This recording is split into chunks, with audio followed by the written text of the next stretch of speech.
Hello tout le monde. Je suis Kevin Razi et vous êtes dans CKR, le podcast préféré de vos podcasteurs préférés. Toujours un honneur, un plaisir, un privilège de pouvoir papoter avec vous, analyser comment les médias couvrent l'actualité, se taper des barres et parfois s'énerver, mais toujours dans le cadre des conventions de Genève.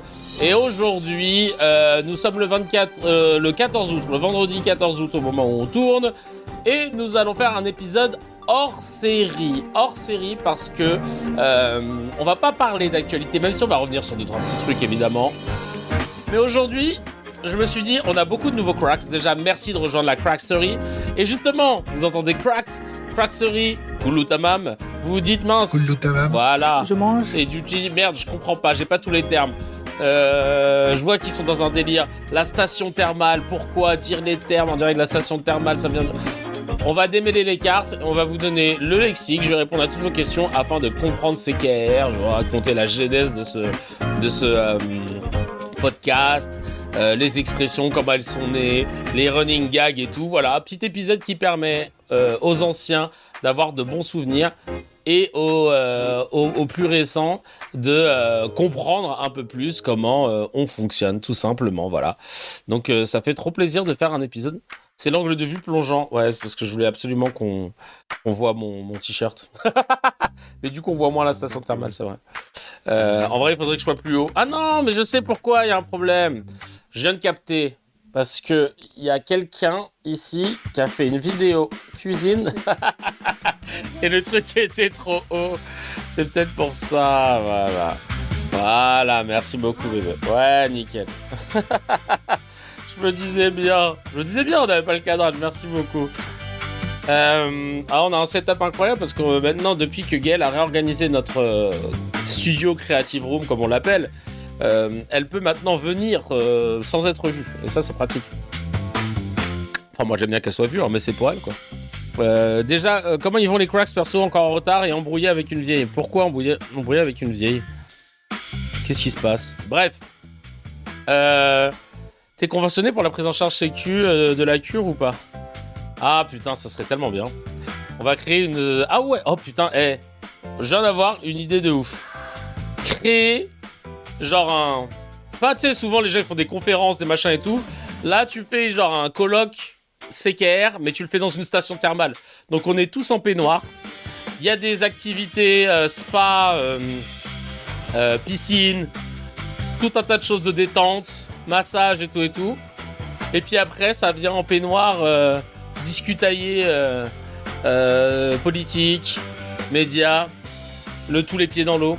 Moi, je trouve ça génial. Franchement, attention à ne pas te brûler. Ouais, petite visite avant, salade. Ah ok, bah merci beaucoup de passer une petite tête. Attention, le cas a une idée. Ah ouais, vraiment là, ça y est, vous m'avez chauffé. Hein. Vous m'avez chauffé de ouf. T'as cru on était DSK? Ça fait un peu Berlusconi style. Non mais vraiment là, ça y est, moi je suis loin. Je ferai ça en non-mixité pour éviter les problèmes. Et le tout pris en charge par la Sécu, soins du corps et de la santé mentale. Exactement, voilà, tu vois. Pris en charge par la Sécu. Pris en charge par la Sécu. Donc, ouais, affaire à suivre. Vous connaissez votre gars, il aime bien avoir les petites idées, les choses comme ça. Alors, on va vous expliquer aujourd'hui, dans cet épisode hors série de CKR, c'est quoi les termes qu'on emploie, c'est quoi la genèse de ce podcast. Et je vais pouvoir répondre aussi à vos questions, parce qu'il y en a certains qui viennent d'arriver, ou certaines qui viennent d'arriver, comme Licia, et qui nous disent « Ah ouais, mais en fait, Kouloutamam, ça veut dire quoi? Je comprends pas. » Kouloutamam. Et après, souvent, quand on dit Kouloutamam, parfois on va avoir « Je mange. » Et après, on va avoir... Y a pas de problème. Bon, ça fait longtemps, il y a pas de problème, et on comprend pas. Oh, purée de pommes de terre, mais c'est pas vrai, et ça. Même ça aussi, on comprend pas, tu vois, purée de pommes de terre.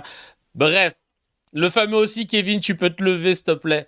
Exactement, il y a tous ces running gags. Ça va permettre aux anciens d'avoir des bons souvenirs et aux nouveaux de comprendre un peu plus. Alors, pour commencer, pour comprendre CKR, ça veut dire chez Kevin Razi, tout simplement, parce qu'on est chez moi au moment où je fais cette émission. À la base, CKR, c'était une émission qui était tournée non pas avec juste moi, non pas avec juste Dr H, mais l'origine de CKR, On était 3. Je sais pas s'il y en a qui se rappellent du fait que CKR, à la base, c'était 3.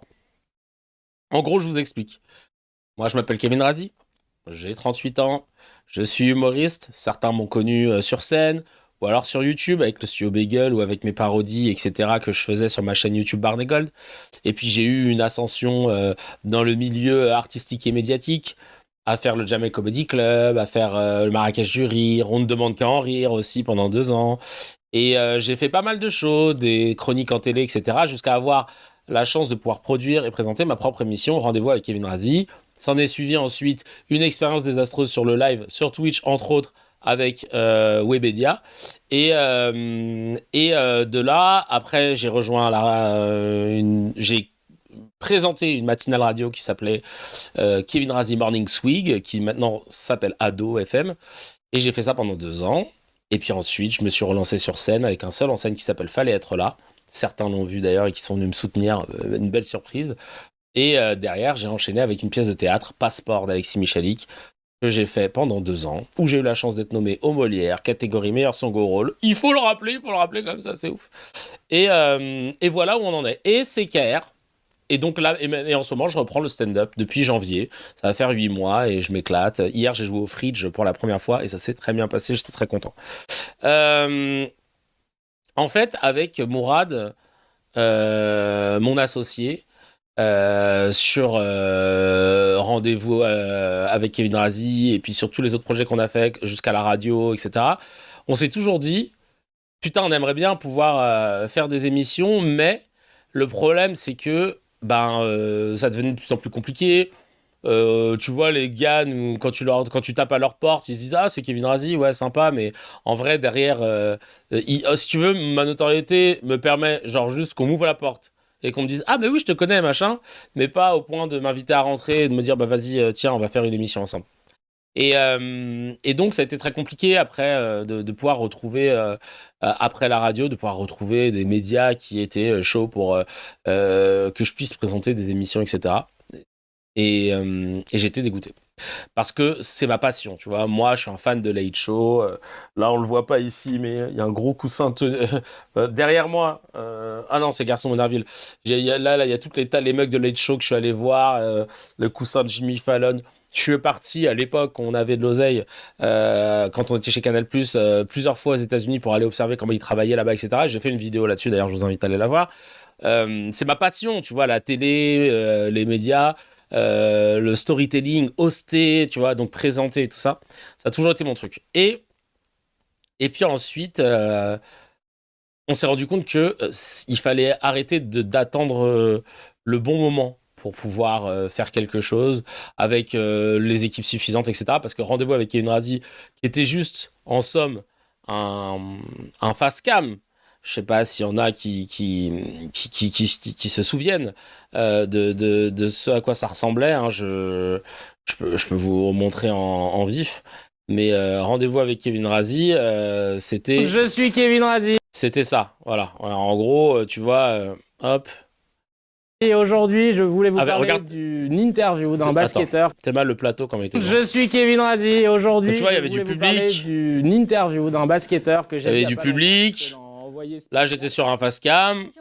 Après, il y avait un petit montage, machin. Et bah avec lui, ouais. Il fait délire. Et donc, tu vois, t'as des costumes, tes machins. Tu dis, ok, d'accord. Voilà, donc c'était un délire comme as. Et le délire, c'est que tout ça, c'était au moins 30 personnes. Il y avait 4 auteurs, il y avait une rédactrice en chef, 2 journalistes, 2 graphistes, un monteur, le showrunner, il y avait la chef d'édition, il y avait le réalisateur. Il y avait des truquistes, il y avait 3 caméramans, un qui utilisait la grue. Et autant te dire que ça faisait du monde. Et Hakim Emiri, non, en fait, c'est un format qui existe depuis la nuit des temps aux États-Unis, hein, donc il s'est inspiré du modèle américain plus que du modèle Kevin Razi. Après, j'ai eu la chance de pouvoir le faire dans de bonnes conditions en premier. Mais ça veut pas dire que voilà quoi. Ça veut pas dire que c'était que c'est moi qui ai comment dire le premier rôle dans cette affaire, tu vois. Et ensuite, donc, ce qui s'est passé, c'est que on s'est dit, il faut qu'on arrête d'attendre d'avoir cette équipe-là. On l'aura jamais. Voilà, on l'aura jamais. Ça coûte trop cher à faire tout seul. Donc, il faut réussir à faire le truc nous-mêmes et le faire le moins coûteux possible.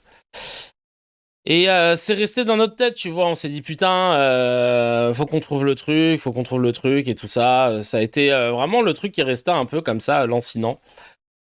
Et c'est vrai que le podcast commençait à nous intéresser déjà depuis quelques années. On faisait des essais de temps en temps qu'on publiait pas et tout et tout. Et à un moment, je me suis dit, on va investir, on va prendre du matos.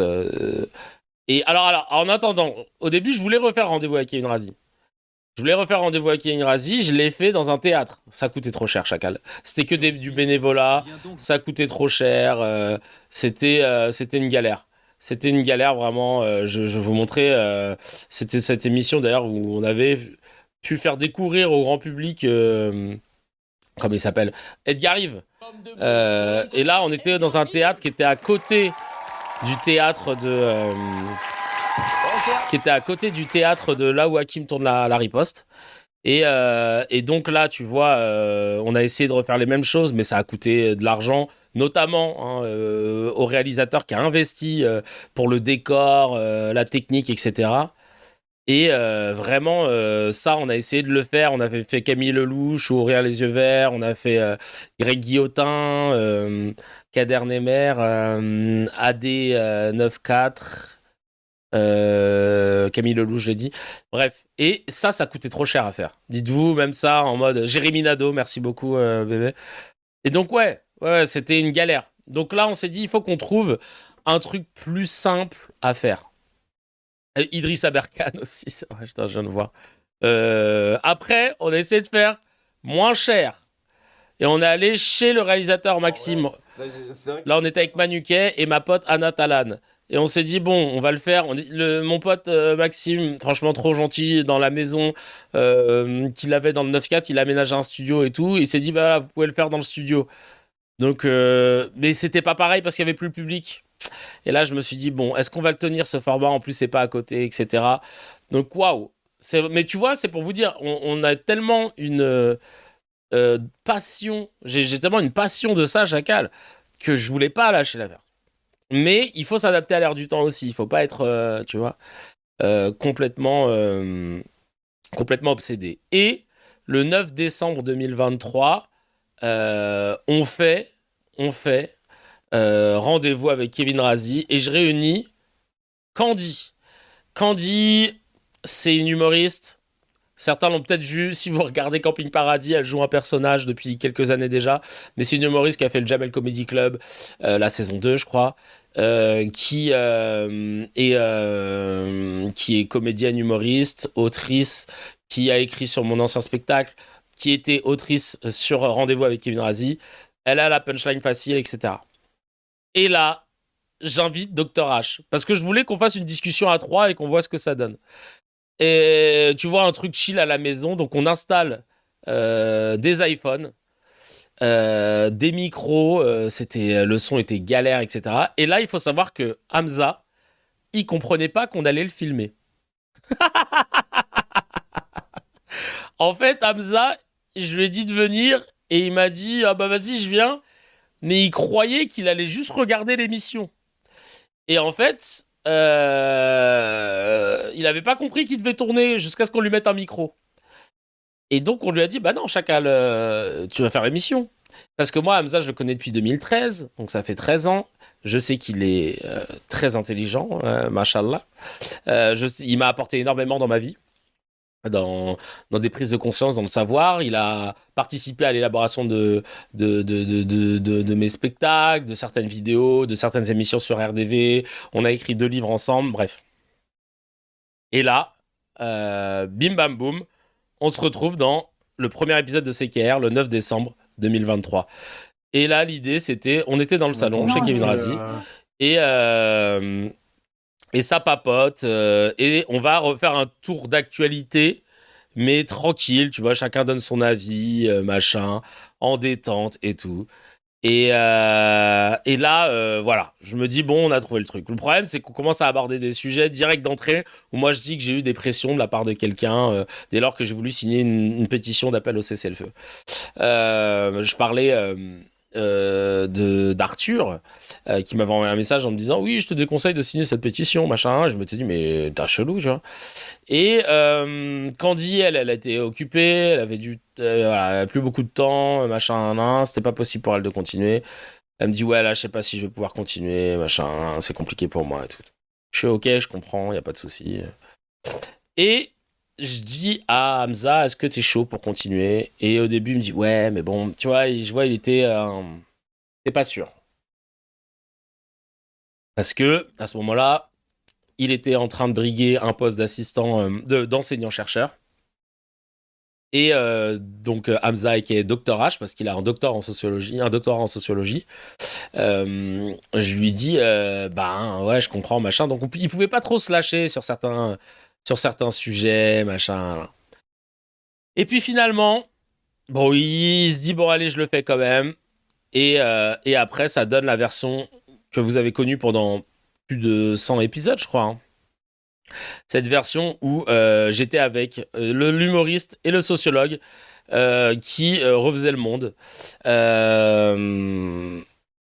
Et c'est la première fois, en fait, qu'il était sous les spotlights, comme tu dis.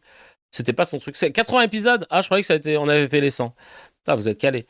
Et là, ça a été des masterclass, hein, parce que le gars, il est trop vif, autant en socio qu'en philosophie, et donc c'est assez agréable d'avoir quelqu'un d'interdisciplinaire. C'est ultra inspirant, et voilà comment on a pu commencer à se faire connaître. Et puis après, Hamza a dû, pour plein de raisons, voguer vers d'autres horizons. Et c'était déjà, j'ai déménagé, parce que là, à l'époque, j'habitais à Châtenay-Malabry, on était à 10 minutes. Lui, entre-temps, il a bougé. Moi, j'ai bougé, donc c'était plus compliqué pour se voir, on était à plus d'1 heure. Lui, il a bougé. Et de fil en aiguille, c'était plus compliqué de les faire. Et lui aussi, il voulait se concentrer sur son podcast, Les Évidences du Coran. Et parce que ça lui correspondait plus, etc. C'est vrai que sur les derniers épisodes, il s'était lâché. Il se lâchait de plus en plus, et je pense que ça a commencé à lui porter préjudice. Et moi, je me suis dit, qu'est-ce que je fais là? Tu vois, encore une fois, je suis tributaire d'autres personnes que moi, et ça me rend ouf. Et c'est là que j'ai décidé de... Alors, entre-temps, après, tu vois, on avait un autre podcast aussi, cette fois-ci avec Gaël, qui s'appelait Quoi d'autre? Donc Gaël, vous l'entendez souvent pour les nouveaux, c'est ma chérie, que voici. Et ça, c'était pour pouvoir avoir la monétisation sur Twitch. On avait fait pour plein de lives, parce qu'il fallait qu'on fasse plein de lives. Et à un moment, je lui ai dit, bah viens avec moi, on fait un live et tout, histoire de vous faire les heures. Et puis finalement, après, on avait développé ce petit podcast. Quoi d'autre? Ah ouais, une rêve du Dr H, une de ses phrases clés, c'est déjà, je dis ce que je veux. Ça, j'adore quand il dit ça. Quand il commençait à dire ça, tu savais qu'il allait dégainer salement. Et donc, là, tu vois, je me retrouve à un endroit où je me dis, j'ai besoin d'être en capacité de pouvoir faire des émissions sans me dire, ah là là, je dépends d'un tel, je dépends de l'autre, et ça me rendait ouf. Je cherchais cette indépendance. Cette indépendance de la télé, cette indépendance des gens, cette indépendance de... Parce qu'à la télé, t'as pas d'indépendance. Même si t'es huge et tout, demain, t'es même tout Hanouna que t'es sur M6, si M6 décide de te dire, bon, bah, on fait plus ton émission, tu fais plus d'émission, tu vois. Et idem pour Yann Barthès, là, tu vois, ils ont demandé de réduire les coûts sur quotidien. Eh ben, faut réduire les coûts sur quotidien. Ah, merci de vite fait de partager l'Insta de Gaël. Je vous invite à aller suivre l'Insta de ma chérie, qui fait plein de contenus différents. Ah, joyeux anniversaire à Likoua. Joyeux anniversaire à toi. Alors. Et donc, Voilà, là, ça y est. Et donc voilà, je voulais plus être dépendant de qui que ce soit pour pouvoir faire du contenu régulièrement. Et moi, ce qui m'anime, c'était de commenter l'actualité médiatique, de voir la sémantique, de voir comment il y a des obsessions et de fil en aiguille, comment on constate des kayfabe. Et ça aussi, c'est un terme qu'on va expliquer. Et c'est comme ça, en fait, de fil en aiguille, que j'ai investi dans un matos portatif qui m'a permis de pouvoir faire des lives tout seul, en React. Et en plus de ça, même en n'étant pas chez moi, j'ai commencé, je crois, à Avignon, dans le salon de la maison dans laquelle on était. Et de fil en aiguille, après, j'ai commencé à travailler un peu plus mon montage, mon setup, pour arriver à la version, que vous connaissez. Toujours avec ce costume, etc. Au début, j'étais habillé en chill. Bon, là, c'est parce qu'il fait chaud que vous me voyez en t-shirt et puis je fais la promotion de la marque que j'avais tant promise. Mais après, j'ai décidé de remettre, comme à l'époque, la chemise, le costume, mais toujours avec une casquette parce que je pouvais pas me coiffer tous les jours. Et ça faisait un peu une DA draft NBA. Pourquoi ? Parce que je disais, en fait, en gros, à la télé, les gens, on les croit juste parce qu'ils ont une chemise, un costume, et on se dit qu'ils sont respectables. Alors, moi aussi, même chez moi, même en moitié en pyjama, je peux faire la même illusion. Donc, toujours dans cet esprit de narratif, d'illusion, de kayfabe, etc. Alors, maintenant que je vous ai fait la rétrospective, voilà, vous avez vraiment tout le background. Et aujourd'hui, c'est KR, c'est ce que vous regardez actuellement. C'est sur ce setup que vous regardez. C'est avec cette fluidité technique qu'on n'a pas eu. Hein, les anciens connaissent les démarrages compliqués. Les démarrages compliqués, les faux départs. Et franchement, on en a fait du chemin. Les lives en duplex avec Dr H en Indonésie pendant un mois. On se tapait pour faire les lives. Ça sautait tout le temps et tout. Ah ouais. Franchement, le showrunner qui prépare les émissions, pour le coup, lui, alors franchement, sans lui, merci déjà au showrunner. Le showrunner qui prépare les émissions m'a demandé, au moment où il a commencé à reprendre le flambeau, comme il a d'autres activités à côté, de ne pas le citer. Voilà, il me dit, ne me crédite pas, c'est pas grave. Et j'ai accepté cette requête. Mais merci beaucoup. Vraiment. Donc voilà, on a Vite Fait aussi.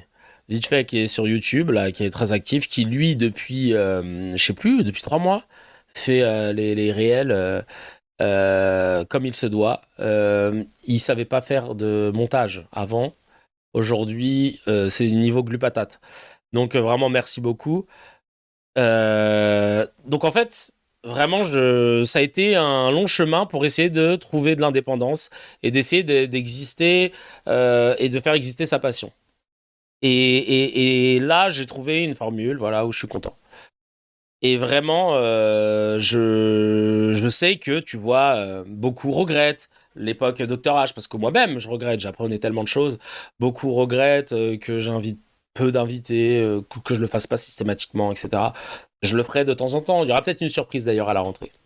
Je n'en dis pas plus. Je vais peut-être faire un petit pas de côté. Et vous comprendrez pourquoi. Mais je pense que je l'annoncerai pas, ça. Je vais faire je vais surprendre. Mais aujourd'hui, je suis super heureux. Parce qu'il n'y a personne au-dessus de moi, à part ma connexion free. Mais ça dépend juste de moi et de ma capacité à me lever à 8h le matin, à travailler les émissions et à faire en sorte que ça ressemble à quelque chose. À faire mon petit montage à la fin, etc. Mais voilà, à côté, j'ai ma vie d'humoriste, de comédien. Je vais reprendre une pièce de théâtre, un rôle dans une pièce de théâtre qui va être créée l'année prochaine. Donc je lâche pas l'affaire à côté, comme même à Cannes. J'avais mis vous avez suivi un peu les trucs de loin. J'aime bien vous envoyer les autres projets que je fais à côté parce que je fais d'autres choses.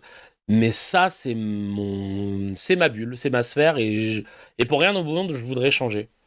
Et même me remettre avec quelqu'un, même avec Dr H et tout. Là, en fait, ce qui est génial, c'est que je ne dépends que de moi. Et de ma capacité à me lever, me motiver et à faire le show. Parce que dès lors que tu mets des gens dans la boucle, ça devient compliqué. Et vraiment, alors le scénario de l'histoire de Dr H qu'on avait vendu en film, c'est en cours. Ça, le tournage, peut-être, il sera pour la fin d'année. Je dois revoir le réalisateur d'ici la rentrée pour ce qu'on s'update, etc. Donc je vous tiendrai au jus. Tout ça pour vous dire que quand Dr H est en Indonésie, c'était la seule fois où le Punchak Silat est passé sur des réseaux français, je te jure. Gaëlle ne like pas ce post. Non, mais elle comprend ce que je veux dire, Gaëlle. Évidemment, quand je dis par moi-même, dans moi-même, il y a Gaëlle. Hein, elle le sait, on est indivisible. Pour le coup, c'est le soutien premier que j'ai eu et le soutien non-stop dans ma vie. Donc clairement, là-dessus, Gaëlle, c'est très bien, ma chérie. Sans elle, je n'existe pas. Et en plus, elle connaissait strictement rien à la réalisation et c'est elle qui a réalisé et monté les premiers épisodes. Je sais pas si vous vous rendez compte. Gérer la lumière, etc. Et puis même là, le cadre, les lumières, etc. C'est elle qui l'a soigné. Mais elle avait compris que j'avais ce besoin de pouvoir me dire, je me pose, j'allume tout et je tourne. Il y a que comme ça que tu peux avoir de la récurrence. Nous, à l'époque, fallait pousser la table dans le salon, ramener la roadcaster, brancher les micros, faire passer les câbles, installer les lumières. Attention parce qu'il y a le frigo derrière, t'as nettoyé le frigo parce que là, il y a des traces, machin. C'était tout un setup. C'était pas easy. Là, t'arrives, tu te poses, clac, clac. Tu vois, on a tellement optimisé. Là, j'ai mes boutons derrière, hop, j'allume, tac. J'ai ma petite télécommande, hop, tu vois, la sensation thermale, hop, là. Mes petites lampes, elles sont à portée de main, hop, hop, hop, c'est bon. Ça... Et le micro, il est déjà là, il est déjà accroché. Mais c'est un truc de ouf. Il y a un chargeur spécial pour le MacBook qui reste que dans le studio. C'est-à-dire que quand j'arrive, je sais qu'il y a un chargeur. C'est pas putain, il est où, machin, là. Il y a un câble spécialement pour l'iPhone parce que je tourne à l'iPhone pour le charger en cas de problème. En fait, on a optimisé à fond. Et j'ai mes chemises et mes costumes qui sont HAL si j'ai besoin. Donc vraiment, tu vois, ça a été une optimisation de fil en aiguille pour que je puisse vous faire des épisodes même en été. Voilà. Et donc tout ça, en fait, c'est le fruit de tout le monde. De toutes celles et ceux qui ont donné de la force, que ce soit Mourad au début, que ce soit Dr H, Candy, que ce soit ma chérie Gaëlle, hein, qui a été là dès le départ, Mani le chat qui montrait ses fesses pendant les émissions, et le showrunner, tout, le Chappy Cracks, toutes celles et ceux qui ont donné des emojis, les idées, les modos, qui sont un taf de ouf. Merci beaucoup d'être là. D'animer le Discord, d'avoir créé le Discord, ça c'est Apache et qui est Alexis et qui est Apache qui nous a qui est l'architecte du Discord parce que moi je connaissais pas.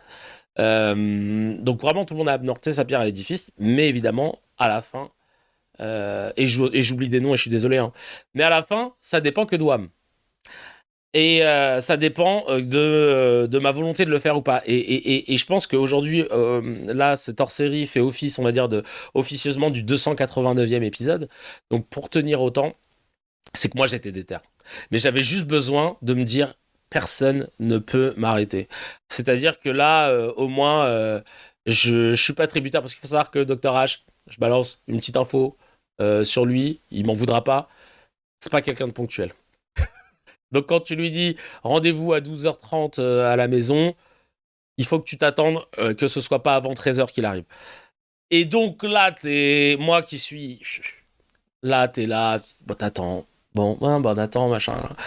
Et là, en fait, du coup, c'est tellement agréable de me dire que voilà, il y a tout le setup qui est déjà préparé. Parce qu'à l'époque, comme je vous le disais, il fallait le préparer, ce fucking setup. Hein.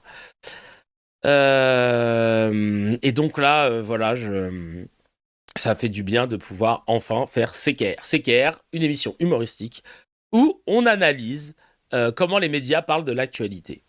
J'adore la sociologie, grâce à Dr H, mais j'étais déjà fan. J'ai fait un bac ES et c'était une de mes matières préférées, la socio. Et surtout que mon prof m'avait dit que Bourdieu aurait dit un bon humoriste, c'est avant tout un bon sociologue. Et je me suis dit, putain, mais c'est moi. Ce qui fait que ça m'a poussé à faire une demande de validation d'acquis d'expérience pour un master en infocommunication, parcours culture société, parcours culture médias et société.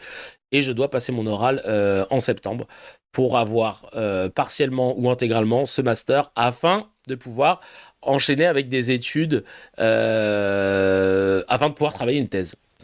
Une thèse ou plusieurs thèses, potentiellement au charisme. Le charisme, c'est le centre... alors attends, que je me trouve...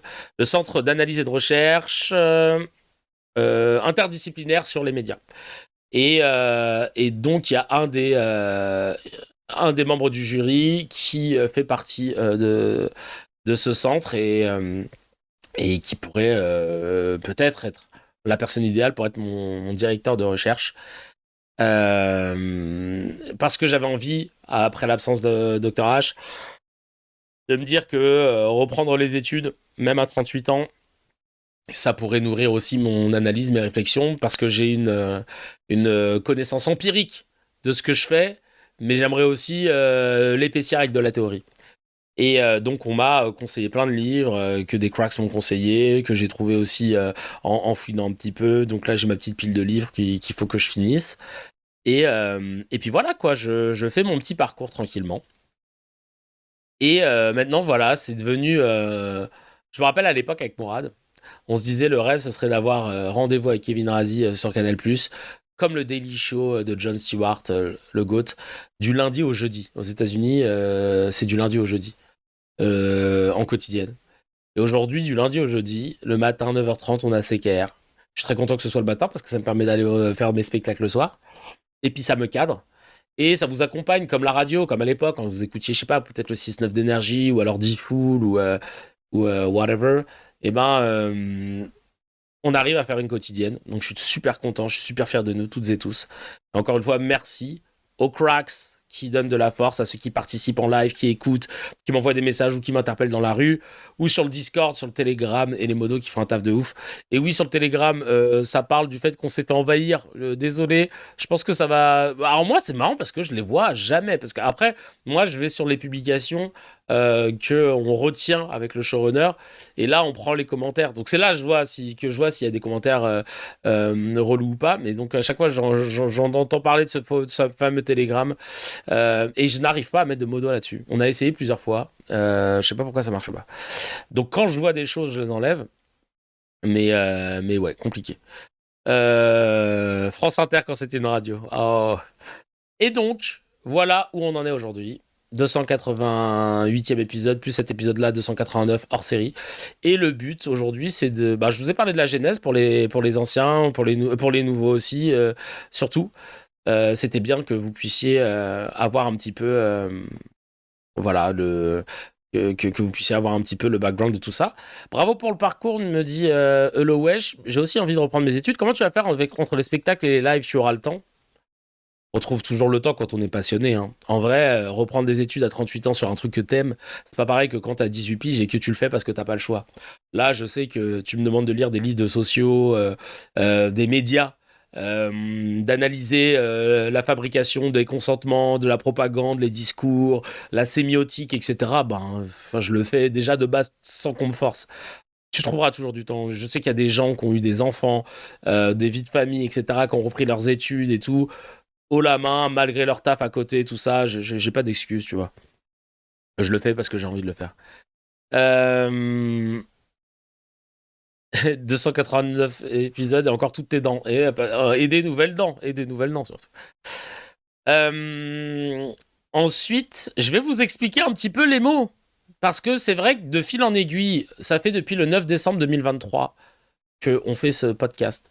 Ce podcast est né d'une volonté, comme vous l'avez compris, d'être indépendant, de faire des trucs par nous-mêmes, etc.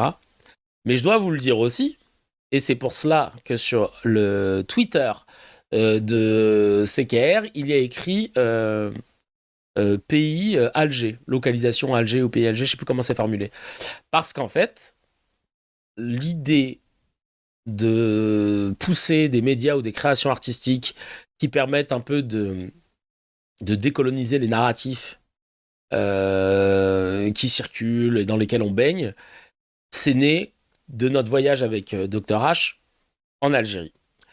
On était le 1er novembre, quand on a fait 5 jours là-bas pour faire des conférences sur les fake news, en s'appuyant sur notre livre « Fake news, évite de tomber dans le piège ». Il est toujours disponible, vous pouvez le trouver. Et on a fait Alger, Oran, Tlemcen et Constantine. C'était dans le désordre, je vous l'ai donné.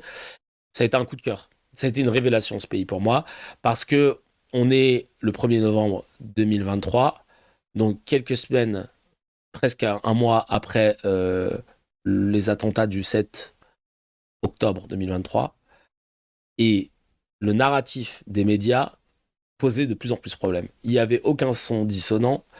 On était dans un truc où on sentait qu'il y avait une couille, mais on comprenait pas trop. Et on voyait que plus personne ne pouvait rien dire. SO Guillaume Meurice, sinon c'était la sanction tout de suite. Mohamed Kassi avec Olivier Rafovitz, le porte-parole de l'armée israélienne, qui a eu le malheur de le bousculer en interview, qui s'est fait suspendre. Bref, et là, ça me faisait péter un plomb. Je suis arrivé en Algérie, ça a été la révélation. Il y avait des drapeaux palestiniens partout, comme si j'étais arrivé en Palestine et pas en Algérie. Je crois qu'en plus, on arrivait à un moment où c'était l'hommage au... Je sais plus c'est quoi le nombre, c'est un très petit nombre, qui mettait en avant des personnalités qui avaient lancé la révolution algérienne. Et là, vraiment, c'était un kiff. C'était un kiff d'être soulagé. Tu vois, je croisais les gens dans la rue, certains me reconnaissaient, on papotait. Tu papotes avec tout le monde en Algérie, ils sont plus basés que la majorité des Français sur la politique française. N'importe quel chauffeur de taxi ou un gars que tu croises dans un café ou quoi, il va te parler de Rotaillot, de machin. C'était l'hommage aux martyrs. Voilà, merci beaucoup. Et là, genre, ça a été une révélation pour moi, ce pays. Et je me suis dit, on a écrit une espèce de constitution d'un mouvement qui s'appelait l'Avant-Garde, et qui avait pour but de promouvoir ça. Tu sais, c'était un mouvement interdisciplinaire pour mettre en avant, voilà, l'avant-garde de la pensée, de pouvoir décoloniser nos narratifs et prôner l'émancipation à travers l'art et la recherche.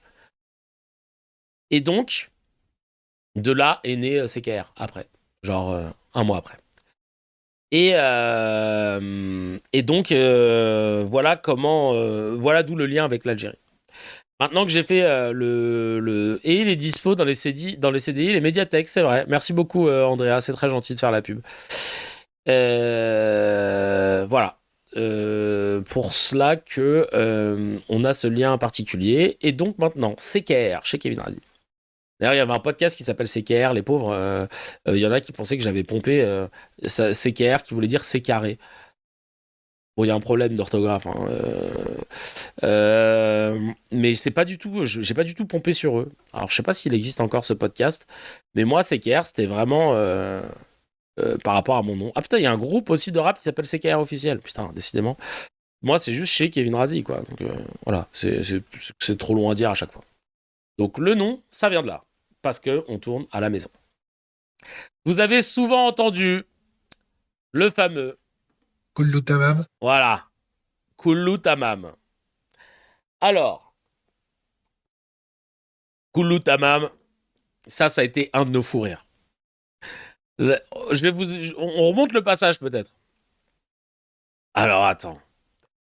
On remonte le passage peut-être. Kullu Tamam.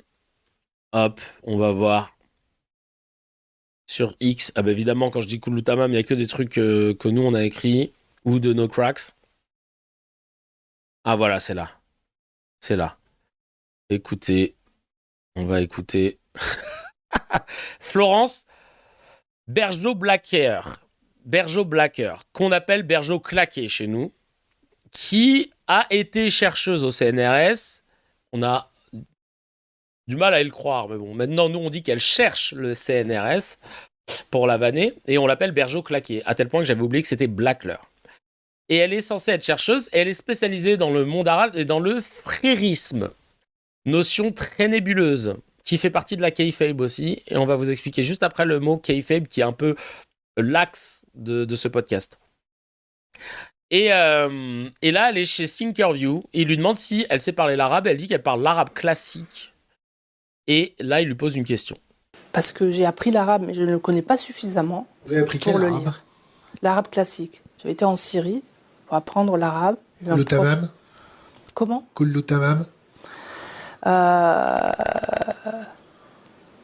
Je mange. Non. Comment ça va? Ah, d'accord. Pardon.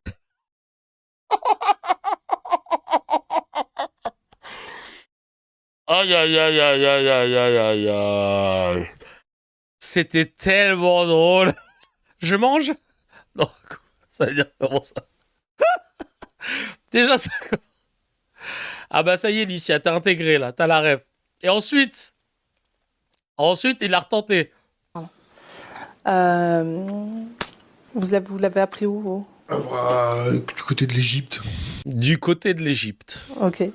Bon, enfin, J'ai pas de date pour l'instant de spectacle, là. Je reprends juste dans les comédie clubs, mais je travaille sur mon spectacle, donc je vous tiendrai au courant. En plus, on n'a jamais appuyé ce point, nous dit Jules, mais l'arabe classique, ça veut rien dire. Et Koulout Tamam, c'est pas trop de l'arabe syrien qu'elle dit avoir appris. Non, bah lui, pour le coup, lui, il a appris l'arabe égyptien. Et il y a un crack ou une crack qui disait justement que Koulout Tamam, ça veut dire tout est ok, ça va, mais c'est employé par les Égyptiens, il me semble. donc je l'ai appris, et ça fait bien longtemps. Comment on dit comment ça va? La Kouchimzienne, y a pas de problème. dizaine.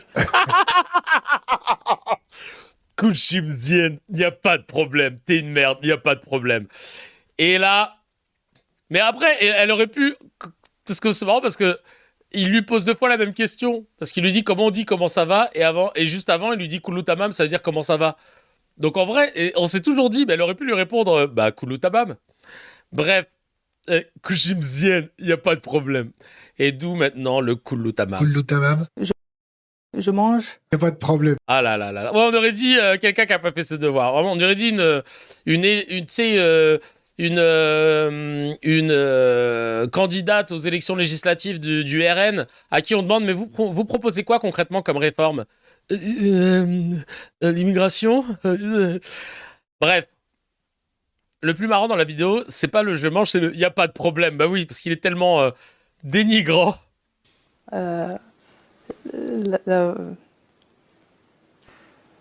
Kouchimzienne, y a pas de problème. Dizaine. Et genre à la fin, Nzien, ben, Nzien, allez, casse-toi, tu savais pas.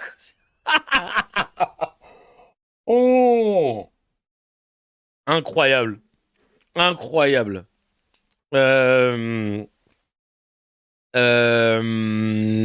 Et donc voilà pourquoi on utilise. Et ça, c'est Jules de Sancier-d'Aubenton. Putain, même ça, de Sancier-d'Aubenton, ça vient d'un. Parce qu'avant, c'était pas son blaze, c'était AKM. Jules de Sancier-d'Aubenton, parce qu'on avait découvert un chroniqueur rebeu qui s'appelait genre, je sais plus, Abdel de Rochechouart, je sais plus, sans Sulpice, ah oui. Et du coup, on était parti sur un délire où on a commencé à tous inventer des mots avec des stations de métro. Putain, qu'est-ce que c'était drôle. Et du coup, Jules est devenu Jules de Sancier-d'Aubenton, le J de Sancier-d'Aubenton. Et c'est Jules qui m'avait dit, Kevin, plutôt que de dire « Ah là là, il s'est fait casser, il s'est fait éparpiller façon puzzle pour parler de quelqu'un qui s'est fait terminer, qui s'est fait renvoyer dans les cordes pendant un débat, pendant un truc. » Il m'a dit « On devrait dire, il s'est fait Koulout Tamam, il s'est fait manger. » Et voilà, Koulout Tamam, ça veut aussi dire ça. Ah, tu t'es fait Koulout Tamam, tu t'es fait manger, tu t'es fait défoncer, voilà, il t'a eu. Compliqué à apprendre l'arabe, enfin si c'est vraiment, ça veut dire quelque chose vu les différents pays qui parlent. Je crois que c'est un peu compliqué à apprendre l'arabe. La langue française reste très compliquée aussi, quand même. Mais c'est vrai que moi, j'ai voulu l'apprendre, c'est pas facile. Parce qu'en plus, t'as des gens, ils savent lire l'arabe, mais ça veut pas dire qu'ils savent le parler. Enfin, tu sais, c'est tout un truc. Tu peux savoir déchiffrer sans comprendre. Enfin, tu sais, parce que moi, ça me faisait bizarre quand mes potes, ils me disaient, si, je sais lire l'arabe. Ah ouais? Et du coup, ça veut dire quoi? Bah, je sais pas, mais je sais le prononcer. Alors que tu sais, moi, tu me dis, je sais lire le français, bah, je comprends ce que je lis. Mais en fait, il y a tellement de... Déjà, écrire à l'envers, c'est pas évident. Et puis, il y a toute une mécanique. En tout cas, force à toutes celles et ceux qui y arrivent. On a quoi d'autre comme expression? L'église au milieu du visage. Alors ça, c'est une connerie que j'aime bien dire parce que j'aime bien twister certaines expressions. En fait, ça vient de l'expression l'église au milieu du village. Ça se voit comme l'église au milieu du village, donc ça veut dire que c'est grossier, c'est voyant. Ou alors comme le nez au milieu de la figure, j'ai décidé de mixer en disant l'église au milieu du village. Voilà, tout simplement. Du visage, pardon. Le bot qui a sorti l'autre jour, ça couloute grave. Ah ouais, c'est vrai, il y a un bot qui a sorti ça sur Telegram, ça c'était très drôle. Donc voilà, il y a le fameux au purée de pommes de terre, ça c'est quand je suis choqué, je suis oh purée de pommes de terre, mais c'est pas vrai, ça vient d'un mème, d'un daron renois de je ne sais quel bled qui avait sorti Oh purée de pommes de terre, mais c'est pas vrai ça. et du coup c'est resté. C'était un mème que j'utilisais déjà à la radio. Il y a souvent aussi, parfois quand je vais insister sur quelque chose, je vais vous dire je le dis et je le redis. Alors ça vient évidemment de Chalgoumi. On écoute tout de suite et sa verve qui lui est si familière. Elle est plus forte. Son histoire. Vous le redites aujourd'hui. Je le dis et je le redis. J'adore. Trèfle de plaisanterie, oui, de temps en temps on le dit, ça c'était Bardella. Trèfle de plaisanterie. Get Out. Souvent, vous allez nous entendre parler de Christine Kelly et on va l'appeler Christine Get Out. Pourquoi ? Parce qu'elle nous fait flipper depuis qu'elle est sur CNews Europe 1 là, ces dernières années. Elle est en mode « J'adore le cochon. Le cochon en sauce, le cochon... » Ah voilà, moi, et je suis née entre deux cocotiers. Elle dit des trucs, on a l'impression que c'est une blanche raciste qui est coincée dans son corps, comme dans le film Get Out. Donc souvent, on est en mode Get Out ou on dit Christine Kell Out. Voilà. Alors attends. Je crois qu'on l'a la vidéo. Tiens, putain, qu'est-ce qu'on avait... on avait pleuré de rire sur cet extrait, je crois. On avait pleuré de rire. Tout le monde avait dit... moi, je suis marocain, je suis entre deux chameaux. Ah ouais, vraiment, ça, c'était du petit lait. Complètement zinzin de l'espace, la scène. Ah merde, attends. Hop, je vais vous mettre la petite vidéo. C'est bien, ça nous fait... Alors, vous avez vu, je l'ai sur le Discord, le Telegram pour trouver les vidéos, elles sont bien référencées, donc je les trouve rapidement. Et ça ne marche pas. Merci beaucoup pour cette démonstration honteuse que je voulais faire, moi qui vantais la technique. Voilà. Vous savez, moi je suis une petite Antillaise qui suis née entre deux cocotiers. Oh putain! Oh là là là là là là là là là là. Vraiment, oh putain. Déjà petite Antillaise, ouais, déjà. Je suis normande tunisienne, je suis né entre une botte de beurre et une bouteille d'huile. Du cholestérol. Oh putain. J'ai été élevée au cochon. Non mais je vous le dis. Il y a plein d'amis antillais qui étaient adventistes, par exemple, qui ne mangeaient pas de cochon. Ils m'ont jamais imposé de ne pas manger le cochon. On mangeait du boudin.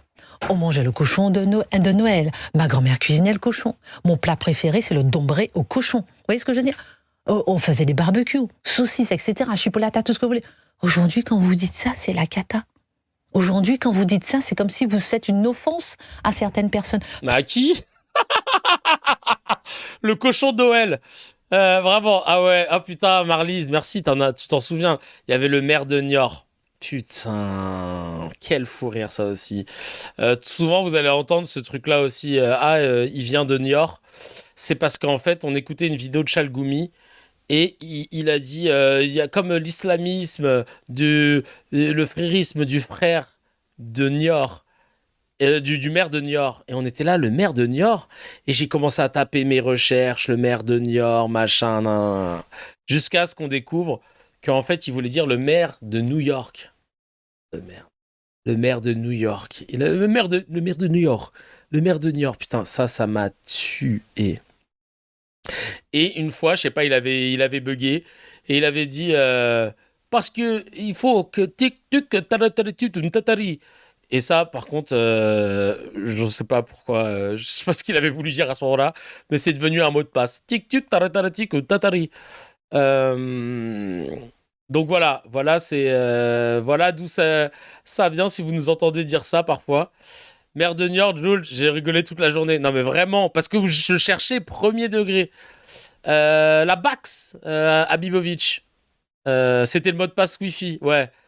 Ah ouais, franchement, il nous avait tués. Alors, la Bax, c'est bien que t'en parles, parce que souvent, vous allez m'entendre dire, quand je vais parler de Raphaël Glucksmann, je vais dire, il était avec la Bax. Ou alors, dès qu'on voit qu'il y a quelqu'un ou une info qui concerne la BAC, nous on dit la Bax. Moi, j'étais avec la Bax. La Bax. Pourquoi ? Parce que c'était Raphaël Glucksmann qui, dans une vidéo, voulait dire qu'il avait fait une tournée avec la BAC.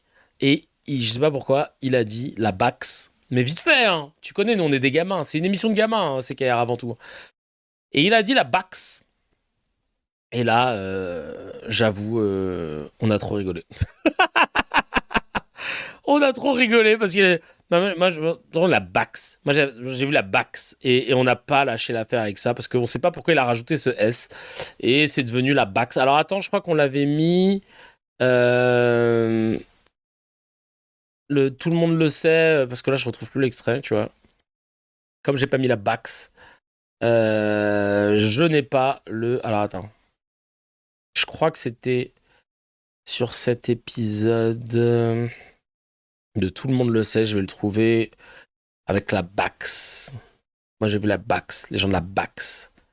Tout le monde le sait, voilà, c'est là. Bonjour, comment tu t'appelles ? Salut, je m'appelle Elias. Bonjour, Elias. Merci. Voilà. D'accord, c'est toi qui... Tu viendras me voir, Antonin, après ? Merci, tu vois, c'est toi qui... Ta casquette, s'il te plaît. Ah oui, voilà, c'est ça. Merde. Alors là, vous découvrez AfitFeed, une des cracks qui est aussi connue sous le nom de la CPE de TikTok. À vous, en plus, on l'entend. Ta casquette. On ne court pas dans les couloirs. Alors tout le monde le sait, ça c'est vrai que vous connaissez peut-être pas, c'était une émission qu'on a tournée, une dernière tentative d'émission en public que j'ai faite, où là je faisais jouer des cracks, et ils devaient deviner les réponses que des gens donnaient dans la rue pendant un micro-trottoir qui était fait par Baba et Julien, Baba qu'on embrasse, hein, la compagnie à Volo. Et là on avait Nueve, notre petit rush.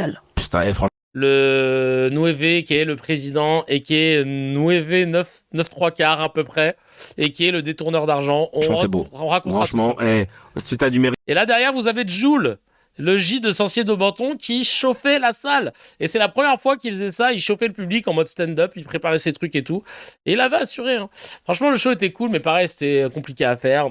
Toujours dans le bénévolat, moi ça m'emmerde parce que ça mobilise du monde. Tu leur dis... c'est toujours chiant. Quand tu payes les gens, au moins, tu peux être exigeant. Mais là, en plus, voilà, c'était un peu une organisation qui me m'éreintait. Et en plus, potentiellement, et Raphaël Glucksmann, lui, il y a le droit, regardez, c'est incroyable. Attends. Sur ce que voulait dire être français. Mais vous êtes pas raté sur cette émission, vous n'avez pas des regrets, vous voyez les bilans, et tu les connais. Et ensuite, sur laissez-moi. il s'est fait enchaîner en fait. Non, mais, et vraiment, il a tenté après de faire le mec qui a pas entendu, tu vois, c'est ça qui est drôle. Mais il a bugué, mais oui, c'est pas facile le show business, sache-le. Et il a essayé après de se relancer. Et là, il était lancé, il s'est dit, vas-y, j'y vais. Moi, il commence à raconter un truc comme quoi il est allé voir les gars de la BAC. Il allait voir la BAC. Là, vous voyez, avec la BAC. Hein. La BAC Timérès, ça va la BAC. Il faut un cap clair pour la BAC. Hein. Pour la BAC. Le soir, je suis allé à la BAC. Et tu vas voir que là, la journée, rien à foutre. Oui, par contre, on n'a plus le temps là. Enfin, et jusqu'au bout, ils l'ont pas respecté, regardez. Je vais avec Aurélien Rousseau dans la BAC. Pas déconner avec la BAC dans les Yvelines. Eh bien, j'entends la colère des policiers. J'entends la colère. Faut qu'on avance. Donc heureusement, il n'allait pas être aïe. En fait, il a vraiment dit juste BAC. Mais un petit S, hein. Mais nous, c'est la BAX. Nous, on a entendu la BAX. J'étais avec la BAX. Oh là là, il s'est fait coulou tamam. Aïe. Coulou tamam, vraiment. Là, voilà, maintenant tu captes. La BAX. J'étais à la BAX. Ça me fume toujours autant Nouvé qui a eu sa cagnotte pour ses études et qui annonce qu'il part en vacances en Renault Espace allemande. En voiture allemande. Quand tu te fais fumer par un des pires journalistes de France, c'est dur déjà. Ah ouais, vraiment, là, putain. 70%. Vous allez souvent entendre que, de toute façon, 70% des gens... Le 70%, ça vient du fait qu'on s'était rendu compte que les raslards sur CNews, quand ils n'avaient pas de source, ils disaient toujours « mais 70% des immigrés ont déjà agressé une personne ». Et en fait, dès qu'ils veulent mentir, c'est toujours 70%. Voilà. Moi, j'ai entendu que le S, d'ailleurs. Ah, bah merci. Ah, bah il y a le fameux « mais tout le monde le sait, mais tout le monde le sait ». Alors oui, on avait un truc, c'est le « tout le monde le sait », ça c'est l'expression de Pascal Praud.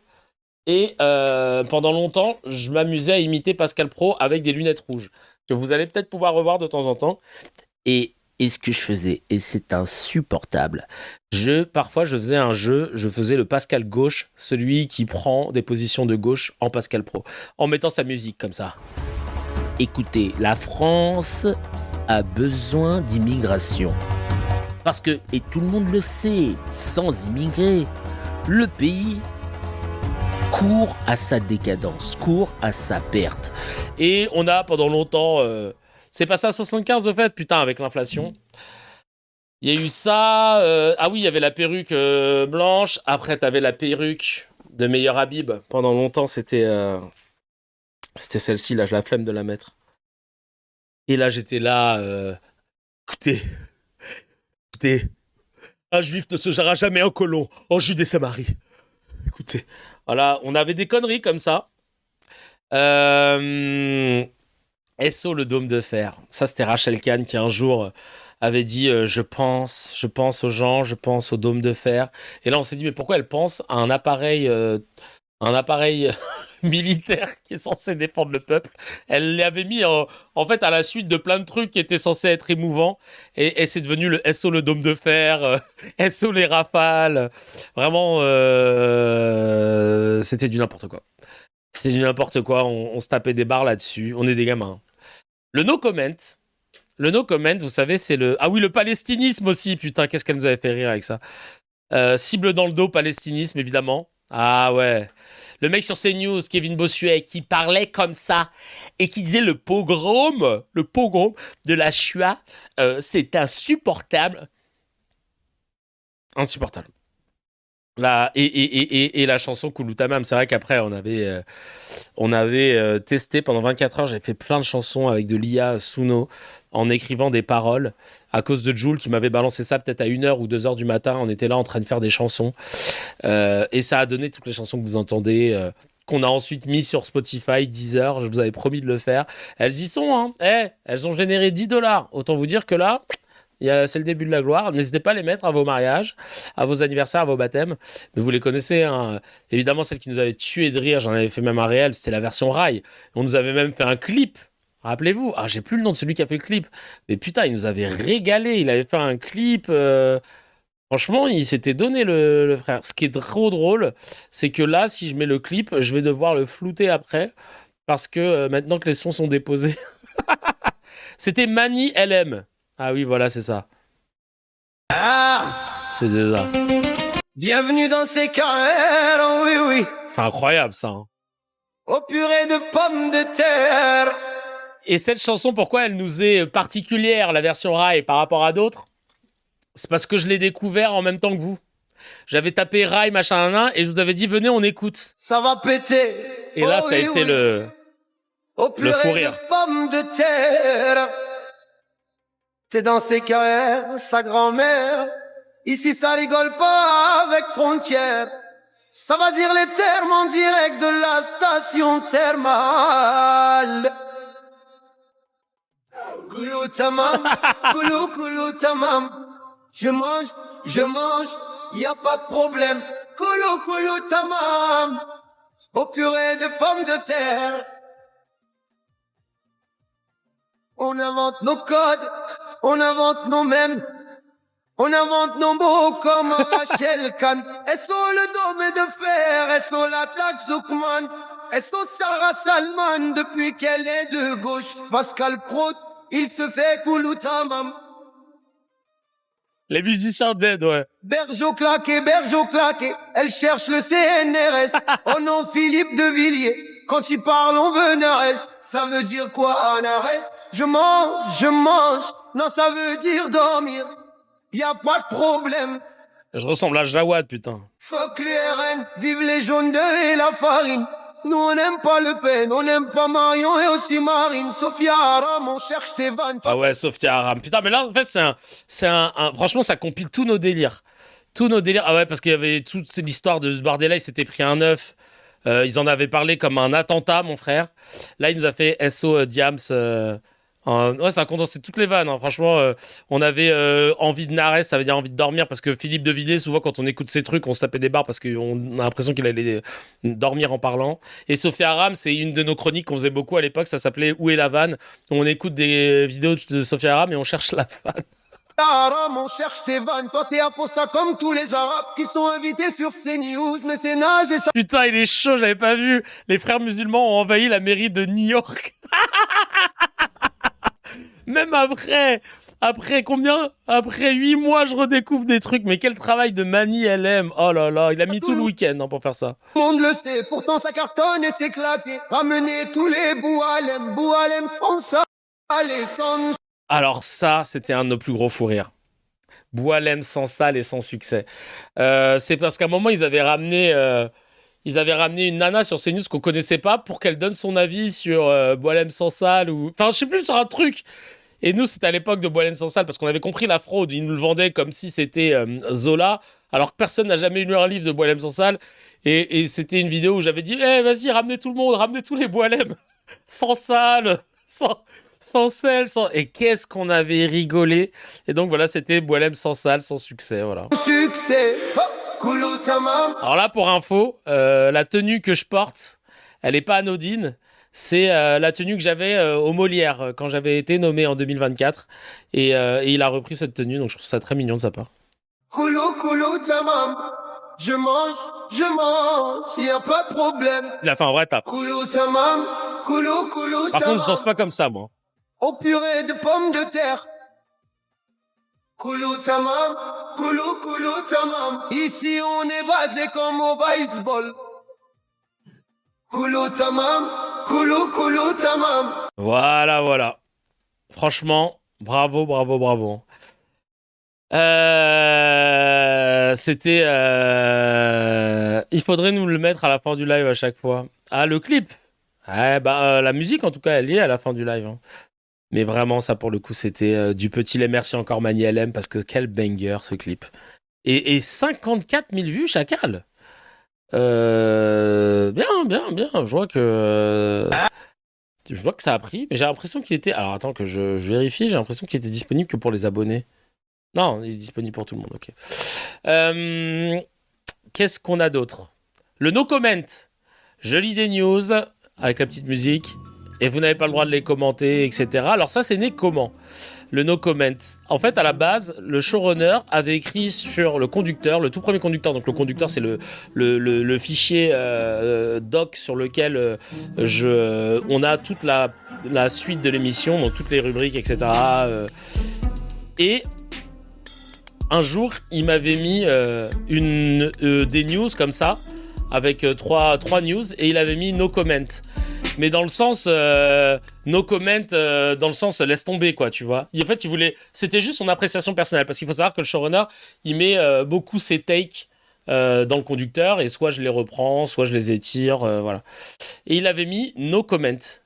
Et du coup, moi, je croyais qu'il voulait pas qu'on commente. Et du coup, je dis à Hamza, à ce moment-là, à Dr H, bon, bah là, c'est no comment, donc je lis des news, on n'a pas le droit de les commenter.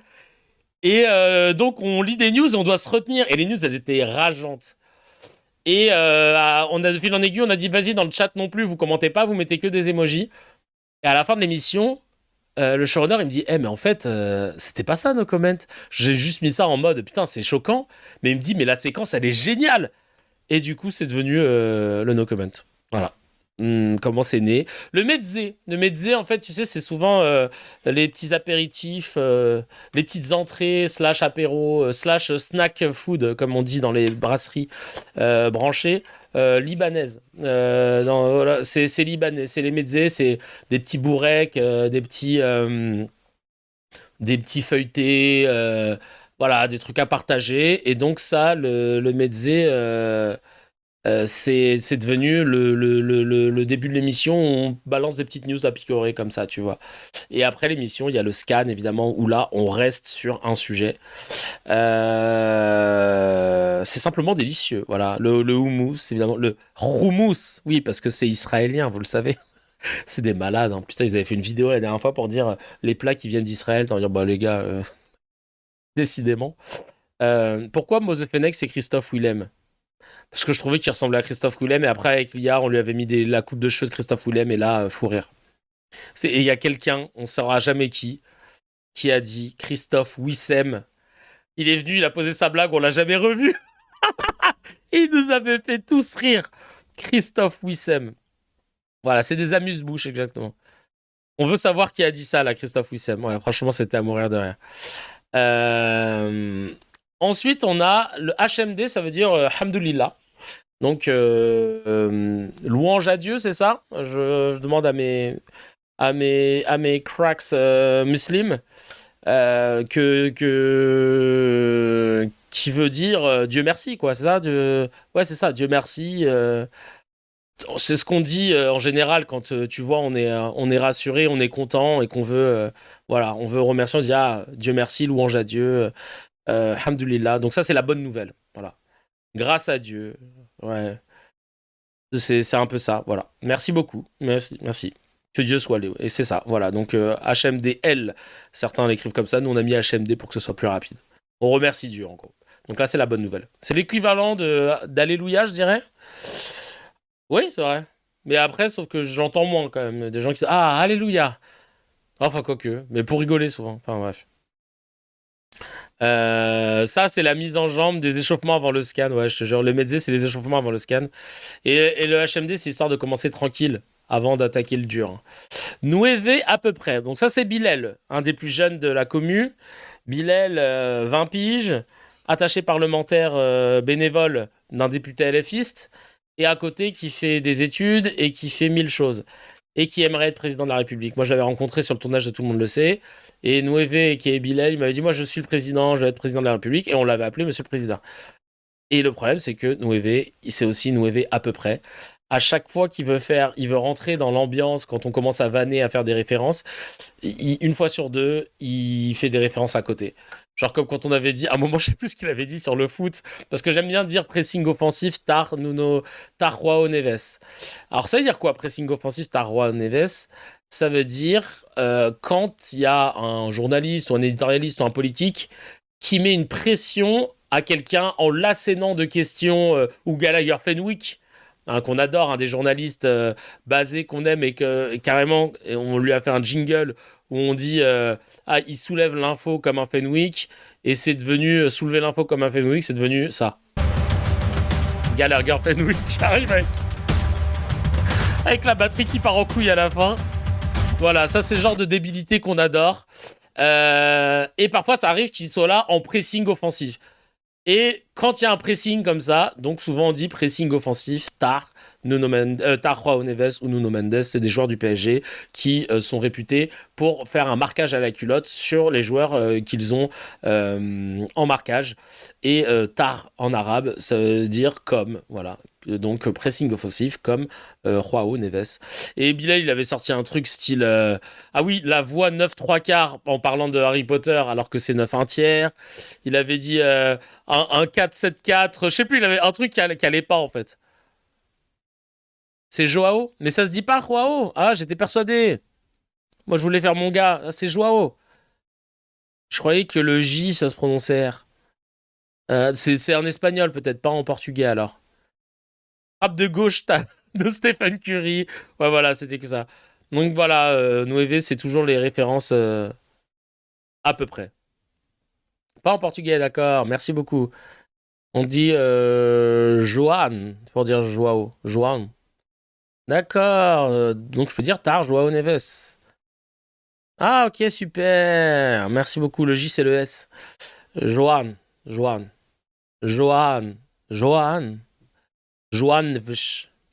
Neves. En plus, je crois qu'on dit pas Neves, on dit Neves. C'est comme Nuno Mendes, c'est Nuno Mensch. Donc, très bien, merci. Tar Joao Neves. Ok, voilà. J'ai pas touché. Ça, t'as la ref. C'était qui déjà? Brandao. J'ai pas touché. Putain, qu'est-ce qui nous avait fait rire? Brandao, putain. Joie en nerfs. Ah, je vais me la raconter maintenant. Un sans faute. Vous l'entendez souvent, le sans faute. Il a fait 100 fautes d'affilée. Ça, le sans faute, chez nous, on l'écrit 100. Hein, le nombre et faute. C'est quand quelqu'un enchaîne les fake news, enchaîne les énormités. On dit, il a fait vraiment un sans faute, quoi. Voilà, ça vient de là. La station thermale. La station thermale, ce que vous voyez là, la station thermale CKR. D'ailleurs, merci au J de la station thermale qui nous a offert ce néon, qui me l'a offert vraiment.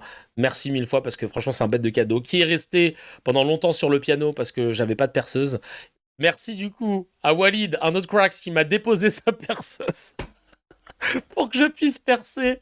Non, vraiment, c'est la Crax Family, c'est quelque chose. Et donc, la station thermale, un terme important dans notre écosystème. Alors, la station thermale, en fait, si vous voulez, c'est parce qu'il y a une expression qui est dilétherme. Vous connaissez cette expression, elle vient d'une fois où un Renoir avait ambiancé... il s'était fait traiter de Mamadou ou de Bamboula par une vendeuse de chez JD Sport, je crois, et... Quand ils ont commencé à filmer, ils lui ont dit « Non mais vas-y, dis les termes !» En mode « Vas-y, répète ce que tu viens de dire. » Répète ce que tu viens de dire. Et elle voulait pas répéter. Et il lui dit « Oh, mais dis les termes !» Et donc, le même est venu de là. Je vais vous montrer la vidéo. C'était pas méchamment. Oh, mais dis les termes. Pourquoi tu essaies tu enjolives les choses, là. Dis les... J'avais oublié qu'il disait « Tu enjolives les choses, là. » Oh non, mais dis les termes. Ça, c'est très drôle. Ouais, il y a des nouveaux, là. On a fait un épisode, l'épisode de la perceuse. Tiens, ah ouais, putain, ça, c'était long. Il a été long, l'épisode de la perceuse. Pourquoi tu essaies d'enjoliver les choses? Donc voilà, le dit les termes, il vient de là. Et après, sur les réseaux, c'est pas de mon invention, il y avait une expression qui disait « Oh !» quand quelqu'un a vraiment dit des choses réelles et a posé les choses sur la table, on dit qu'il a dit les termes. Et il y a une expression qui est arrivée très vite où ça disait « Oh, il a dit les termes en direct de la station thermale ». Et moi, j'adore ces petits jeux ces jeux de mots. Il a dit les termes en direct de la station thermale. Et donc, c'est devenu... donc, on estime qu'ici, là où je tourne actuellement, c'est la station thermale, parce que c'est dans cette émission qu'on dit les termes. Parce qu'on est en direct, en live, de la station thermale. Voilà, maintenant, vous avez le truc. Mani, vous entendez souvent parler de Mani. Mani, c'est mon chat.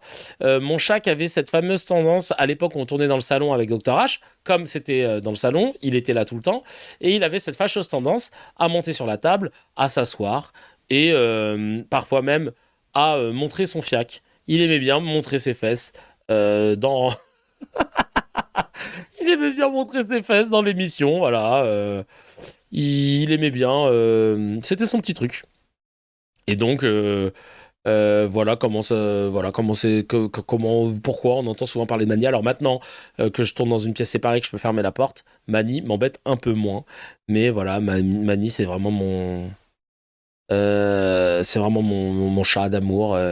Ça fait 8 ans depuis sa naissance que je l'ai. Et je vous l'avais pas dit, mais pendant 2 jours, il avait disparu. Et je vous jure que j'étais dans le mal. Et en fait, on l'a retrouvé avec Gaël, Dieu merci.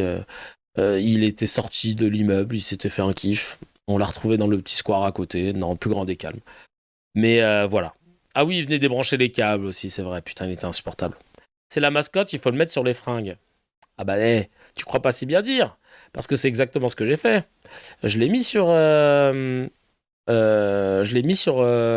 t-shirt que j'ai fait ensuite. Mais que je vais pas vendre. Alors attendez, parce que c'est sur une autre plateforme, etc. et tout. Mais je l'ai mis. On peut voir ma jolie Gaëlle. Voilà le t-shirt CKR Mani FC. Là, ça représente une station thermale, si vous voulez tout savoir ici là. Ça, c'est la station thermale. C'est inspiré du logo d'Harvard. Mani FC, sa tête de chat, et ici écrit Dicrem ut est. Selon ChatGPT, cela veut dire les termes. Station thermale, dire les termes, 2023.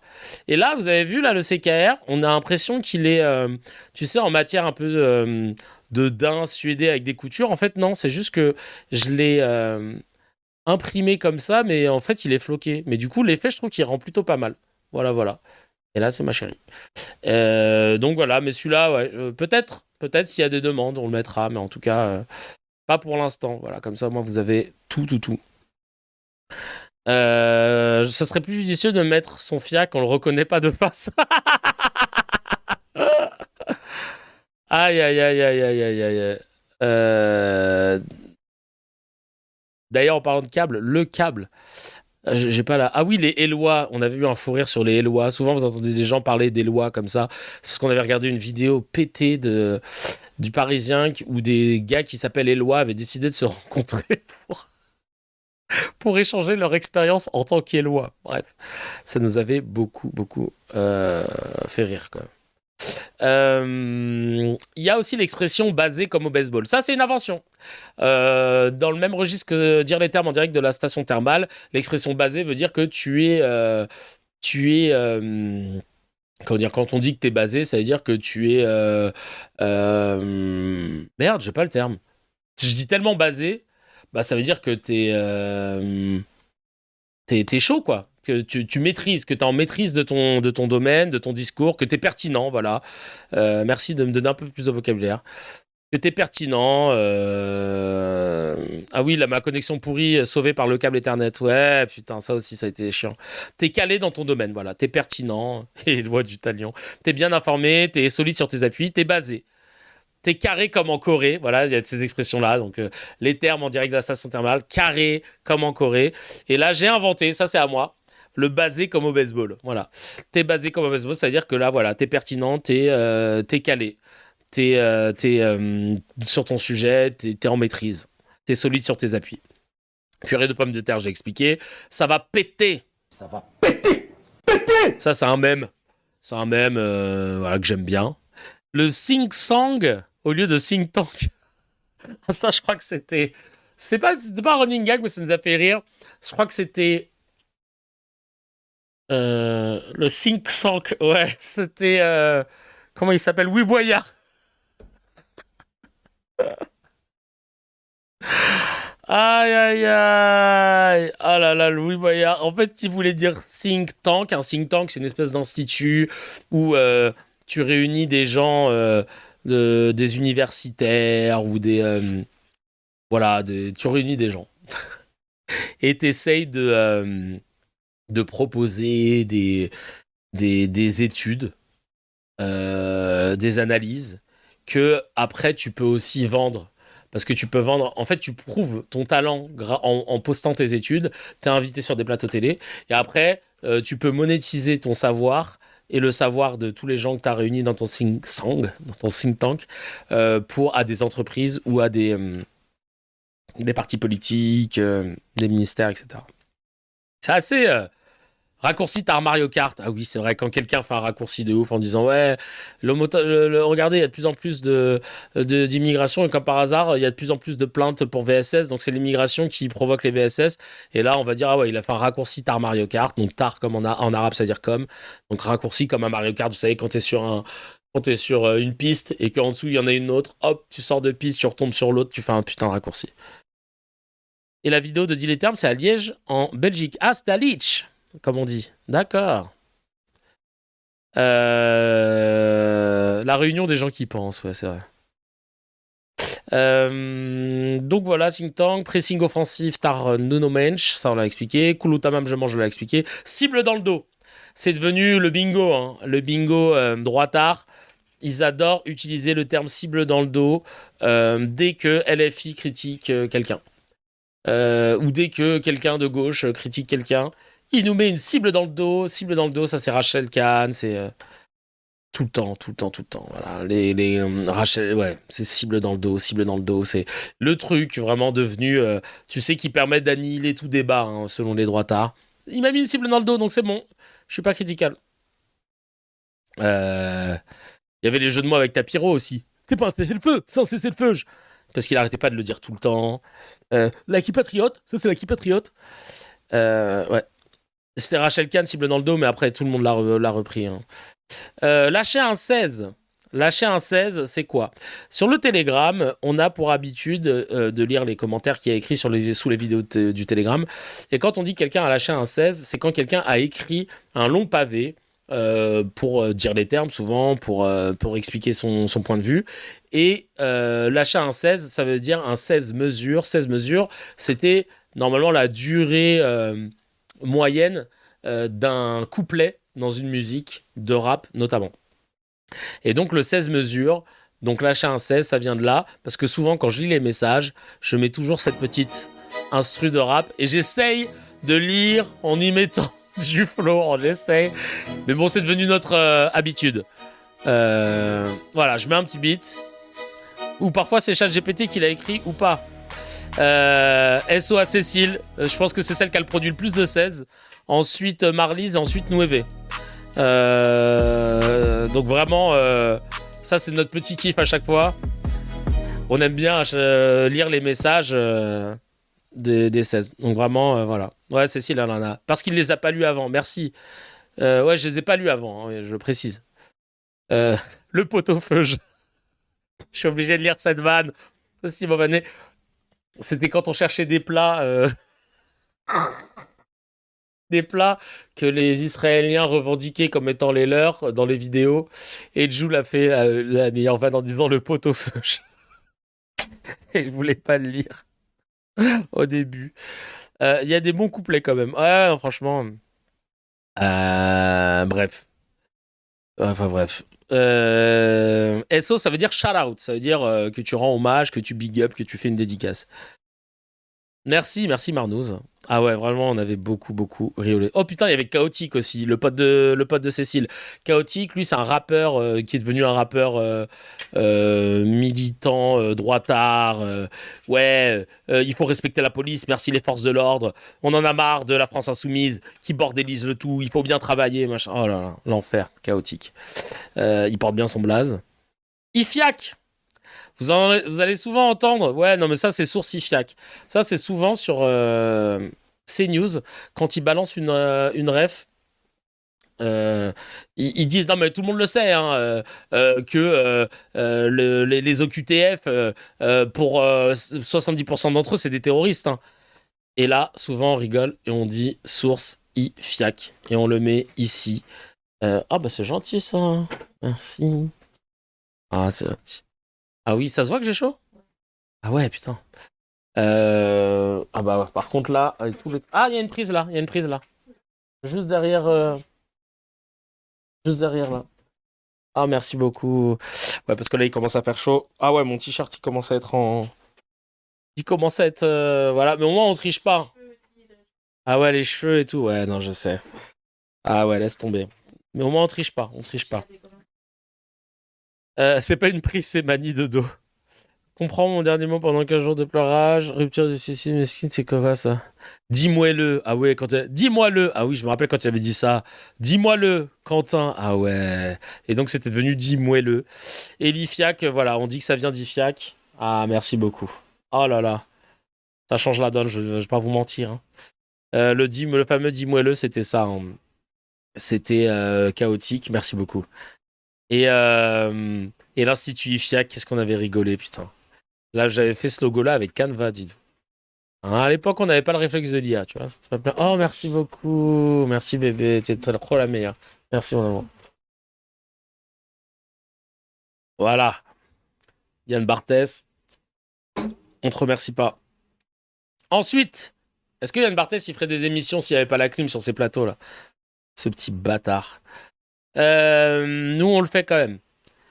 Meilleur Habib, c'est loin d'être le meilleur des Habib. Ah putain, bah meilleur Habib pendant longtemps, ça a été notre préféré. Le Ifiak, meilleur Habib, les conventions de Genève. Ouais, Gaël, Kenny, la Goat, je te jure. Au pif, il y avait Source au pif aussi. Il y avait ça c'est vrai. Ifiak, au pif et au doigt mouillé aussi, ouais. Il y avait toutes ces sources-là. Et attends, je crois qu'on m'en a envoyé d'autres. Alors, je vais vous dire ça. Il y avait le Crax. Donc le Crax qui s'écrit C-K-R-A-X. Alors qu'on avait fait un sondage. Vous voulez qu'on l'écrive comment? Et j'ai décidé de garder la version que j'aimais. Le Crax. C'est donc le nom des... alors un crack, à la base, un crack, c'est quelqu'un qui est doué. Donc voilà le surnom des gens qui participent à l'émission, des membres de la communauté. On dit que c'est des cracks, ils sont doués. Et ça, après, il y a Mose Fennec qui a transformé ça aussi en crackserie pour parler de la communauté. On a la Cuenta. Merci beaucoup, vite fait, la Cuenta. La Cuenta, c'est l'addition en espagnol.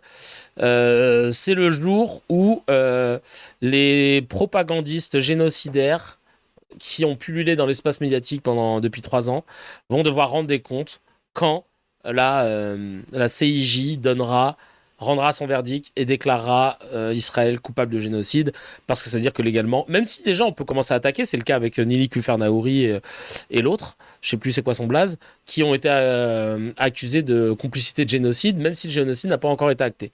Parce que dans la juridiction, on peut le faire. Donc on attend ce tribunal de Nuremberg 2.0, 3.0, et donc voilà.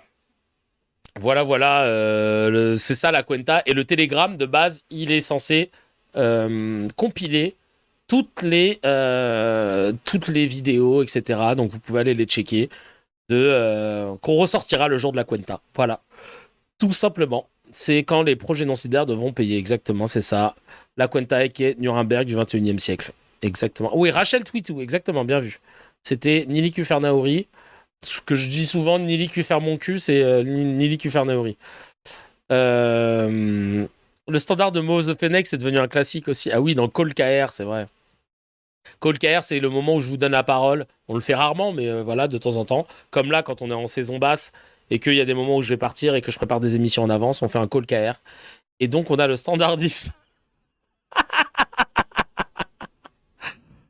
Purée de pommes de terre. Aïe, aïe, aïe. Aïe, aïe, aïe.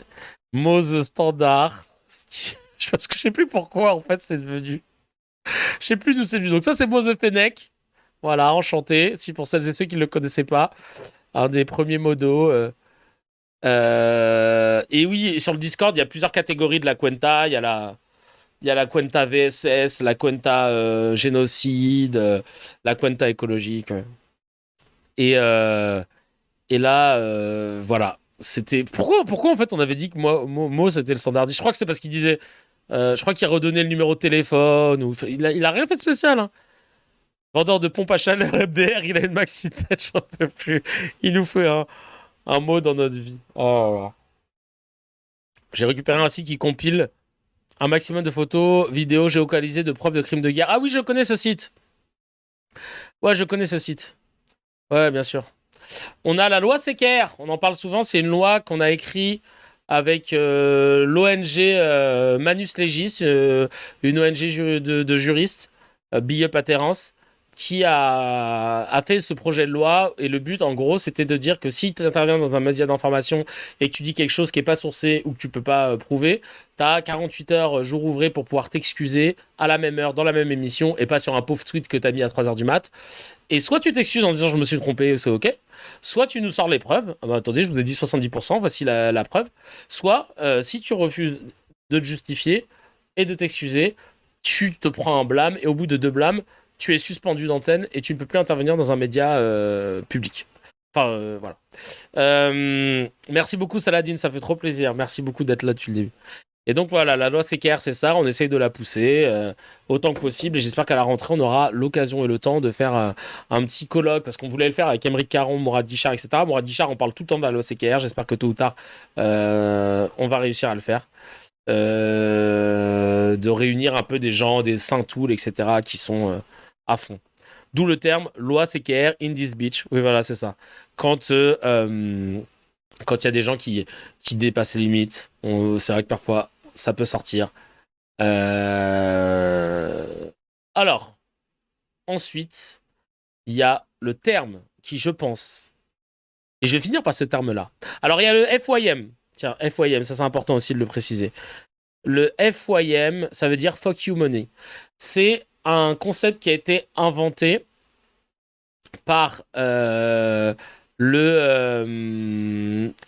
il s'appelle le Libanais américain, là. Le Libano-américain. C'est un quoi? C'est un essayiste. Nassim Mohamed. Je sais plus. Attends, je vais retrouver Nassim Nicolas Taleb. Voilà.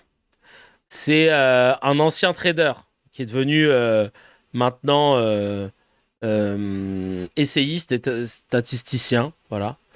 Et le FYM, le Fuck You Money, c'est un concept qu'il a inventé où en gros, il dit le Fuck You Money, c'est le montant que tu penses devoir atteindre en termes d'argent pour pouvoir dire fuck you à une personne ou à une institution sans que ça puisse impacter ta vie. Donc en gros, tu te dis voilà, moi si le jour où je gagne tant, je sais que là je peux dire fuck you à tout le monde et il n'y aura pas d'impact. J'aurai suffisamment d'argent pour faire ce que je veux. Et donc quand je dis que je vise le FYM, par les dons que vous faites sur Tipeee, sur Twitch, sur Kick, sur YouTube, ou même en laissant tourner les playlists, et ben en fait ça vient de là. Le FYM, c'est le Fuck You Money, c'est l'idée de me dire que CKR puisse me permettre d'être dépendant de aucune autre forme d'aide.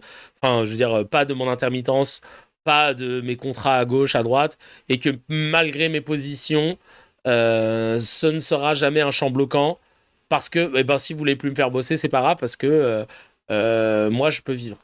Et c'est un peu acheter son certificat d'affranchissement, hein, parce que je nous considère un peu comme des esclaves. Voilà, je crois qu'il y avait un... Donc voilà, le FYM. Panacloc, alors ça, c'est quand je lance une vidéo et que j'oublie de passer sur la vidéo. Donc vous l'entendez, mais vous la voyez pas. Et donc, c'est devenu Panacloc, le terme, par rapport à Jeff Panacloc, qui est donc un... j'allais dire un marionnettiste, mais non, un ventriloque. Avec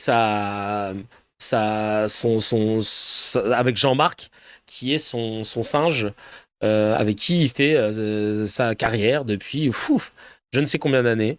Et big up à Jeff Panacloc, qui est un fervent cracks. Il écoute tous les épisodes. Voilà. Donc ça le fait beaucoup rire quand il entend Panacloc. Merci beaucoup à toi, mon frangin, d'écouter et de soutenir. Ventriloque cherchait, ouais. Il y a des gens comme ça qui écoutent CKR, Joy Star qui adore CKR, Yacine Bellous. Je tombe sur des noms comme ça. Rima Hassan qui connaît très bien CKR aussi. Et puis maintenant, on est dans les tiers. Le rappeur Joker, qui nous avait fait un don de ouf. Et il a dit, bah ouais, moi j'adore, basé comme au baseball et tout. J'étais choqué. Donc c'est marrant parce que maintenant, l'un des surnoms à la place de podcast... Enfin, c'est toujours le podcast préféré de vos podcasteurs préférés. J'aime bien dire aussi que c'est le péché mignon du show business parce que je vois que, étant donné que je continue d'évoluer dans ma sphère entertainment, de théâtre artistique, etc., d'humour, je vois que les gens me parlent, même dans les comedy clubs, de CKR. Donc tout le monde regarde sans le dire. Ils aiment bien, voilà. Ils aiment bien. C'est le péché mignon parce que je me permets de dire des choses qu'ils pensent parfois, mais qu'ils n'oseraient pas dire tout simplement. Donc ça fait vraiment plaisir, vraiment plaisir. Gilles William Goldadeg et Fogg sont fans de toi aussi. Non, mais je pense qu'après il y en a plein qui connaissent pas, c'est très bien aussi. Hein. Parce que du coup ça me permet de continuer d'évoluer en taquilla, en dissimulation. D'ailleurs là tu vois, regardez, je voyais sur la vidéo de Danny Caligula, hop, donc je sais pas de Panacloc. Il était en train de défoncer la patte du team, je crois. Dommage, parce que moi, je les trouve basés. Et il nous faisait une tier list, et vous avez vu, on a été mis dans OK, à côté de notre poteau, le Moicast. Écoute, on est en train de faire une percée dans les streamers de gauche. Je trouve ça quand même assez incroyable. Je suis très content. Voilà, on est là, mais il est pas full VSS lui, ah bah, grosse sauce article Mediapart et tout. Et vraiment, voilà. Voilà, il y a tout ça. Donc oui, il a quitté la Zawa Prod, mais assez agréable, pas agréablement surpris plutôt, de voir que, voilà, les gens lui en tiennent pas rigueur. Hein. Ribot, je crois qu'il l'a mis tout en bas, je crois. Il l'a mis tout en bas. Je crois qu'il aime pas Ribot. Bref. Il l'a mis où? Ribot, je sais pas où il l'a mis. Ou elle l'a mis tout en haut, peut-être. Dans les très forts. Ou alors il n'y était pas encore, je sais pas. Mais Osef de son ami. Ouais, Osef de son avis, c'est sûr. Mais en fait, en tout cas, c'est ouf de se dire que maintenant on est sur la carte. Avant, je pense que personne nous calculait. Et aujourd'hui, on est sur la carte.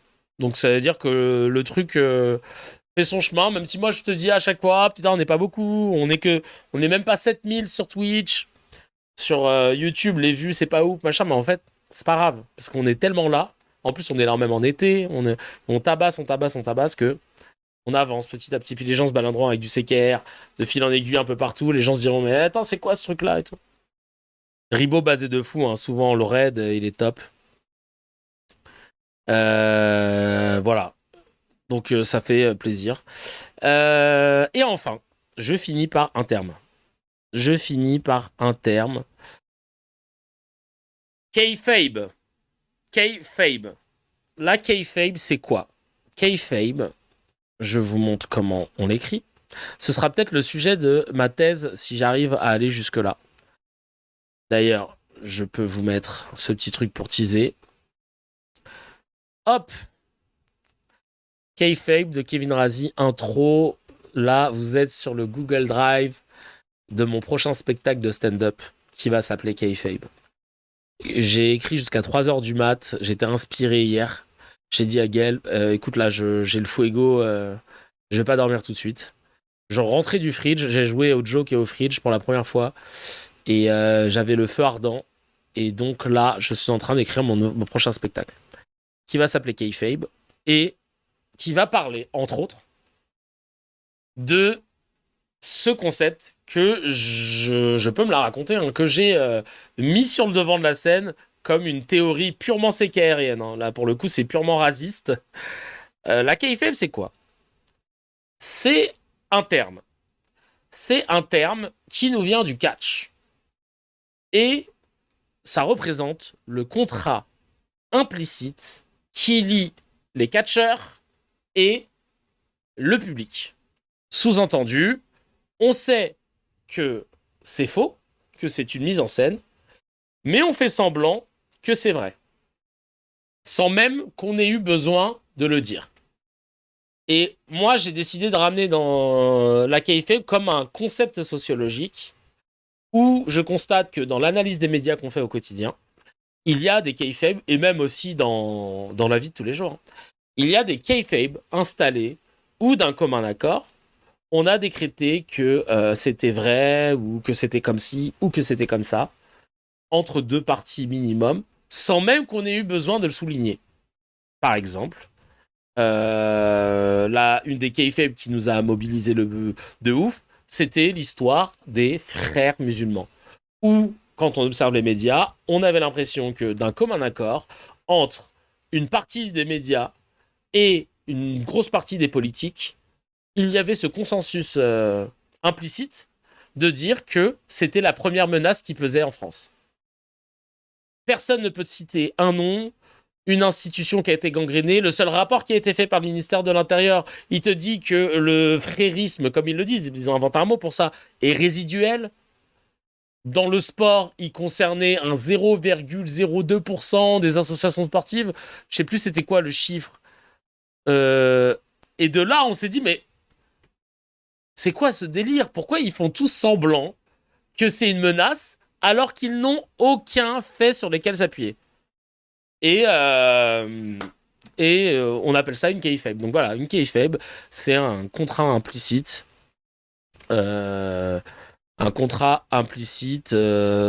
Entre deux parties minimum sur un sujet qui est faux. Voilà. La Pas du Team a fait une vidéo raciste en parlant de la micro-société violente. La vidéo Zawa sur le sujet La Pas du Team en mode colon, civilisateur, culturel. Ah, je l'ai vu cette vidéo avec Wissam et Raz. J'étais pas d'accord avec eux. Hein. Je trouve qu'ils sont allés chercher la petite bête là où il n'y en avait pas. Honnêtement, je pense que La Pas du Team, ils ont un niveau, no offense, hein, parce que moi-même, je suis ni au niveau de l'un et de l'autre. Mais La Pas du Team, ils ont quand même un niveau de basage bien plus élevé que Dany, que Raz, que Dany aussi, hein, mais que Raz et que Wissam. Là, franchement, je trouve que il y avait quand même il y a quand même un écart de niveau, et que là, ils ont essayé de tabler, enfin, allez peut-être, enfin, je sais pas. J'allais dire Wissam pour le coup, il lit beaucoup, etc. Mais après, voilà, il a ses déterminismes. Hein. Il en veut à La Pas du Team, c'est abusé. Ouais, voilà. Je pense qu'après, voilà, il a un truc contre La Pas du Team qui fait qu'il a pas envie d'être objectif. Mais moi, je trouve que La Pas du Team, ils sont quand même basés de fous. De fous malades. À tel point que je me dis parfois, c'est pas forcément très accessible. Mais vraiment, pour le coup, je trouve que La Pas du, c'est bien au-dessus. Donc voilà, la kayfabe. Voilà. Voilà la kayfabe. Voilà le nom du spectacle que je vais reprendre sur scène. Que j'ai trop hâte. Hein, Attends, ça fait quoi 1, 2, 3, 4, 6. C'est mon 7e spectacle. Mon 7e spectacle solo et mon 6e spectacle de stand-up. Donc j'ai hâte. J'ai vraiment hâte. Et puis bah, vous êtes les bienvenus, hein, je vous tiendrai au courant de toute façon. On a fait ce petit tour. Je sais pas s'il y a d'autres questions qui viennent comme ça sur la kayfabe, enfin sur les expressions, etc. Je sais pas s'il y a des trucs que vous avez envie de poser comme question, ou quoi, ou qu'est-ce. Mais voilà, en gros, cet épisode hors série, ça m'a fait plaisir de pouvoir revenir sur pas mal de délires. Franchement, ça fait trop plaisir. Ça fait trop plaisir de pouvoir papoter avec vous et de rappeler un peu tous ces trucs-là qu'on a vécu. On aura un live demain, je sais pas encore sur quel thème, à 11h. Et on aura un autre live. Ce sera peut-être à 10h30. Peut-être à 10h30.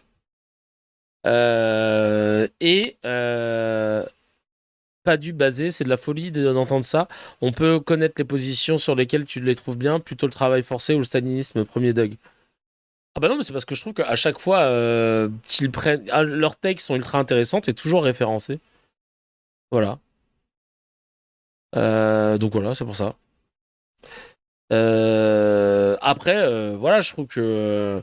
tu vois, comme ils parlent à deux et que souvent les deux sont basés, parfois ils prennent pas forcément le temps de revenir sur... tu sais, ils vont te citer des gars, parfois ils expliquent pas trop. Après, il faut qu'on arrête à gauche avec cette pureté militante, à droite ils sont soudés. En plus, La Pas du Team, ils ont aucun souci de reconnaître leur tort et ça j'apprécie. Ils avaient débattu avec Echarp sur la famille, c'était vraiment cool. Ouais, vraiment, mais t'as raison. Il faut pas... Il faut pas se tacler entre nous. Donc quoi qu'il arrive, c'est cool que tout le monde avance vers le...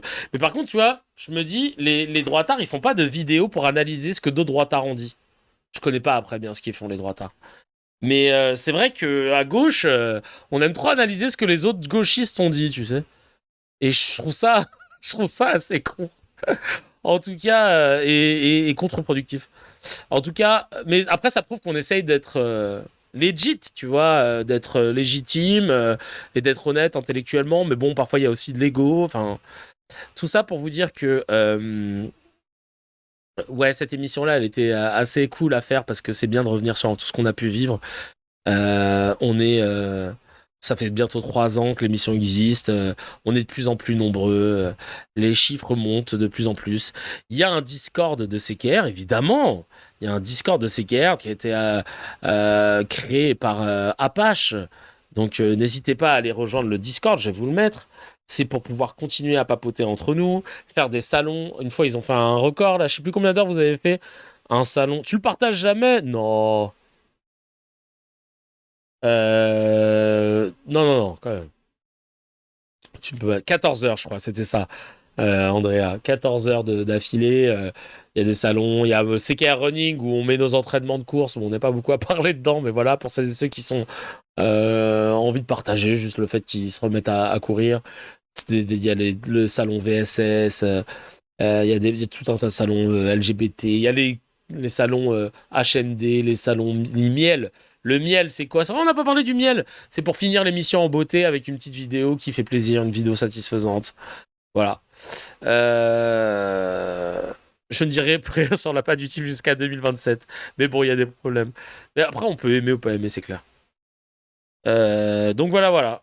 En tout cas, ça fait trop plaisir de pouvoir revenir un peu sur l'émission, sur tout ce qu'on a pu vivre et sur tout ce qu'on va vivre ensuite. On s'est vu en vrai à travers les Tout le monde le sait, à mon spectacle, certains qui sont venus me voir aussi dans Passeport.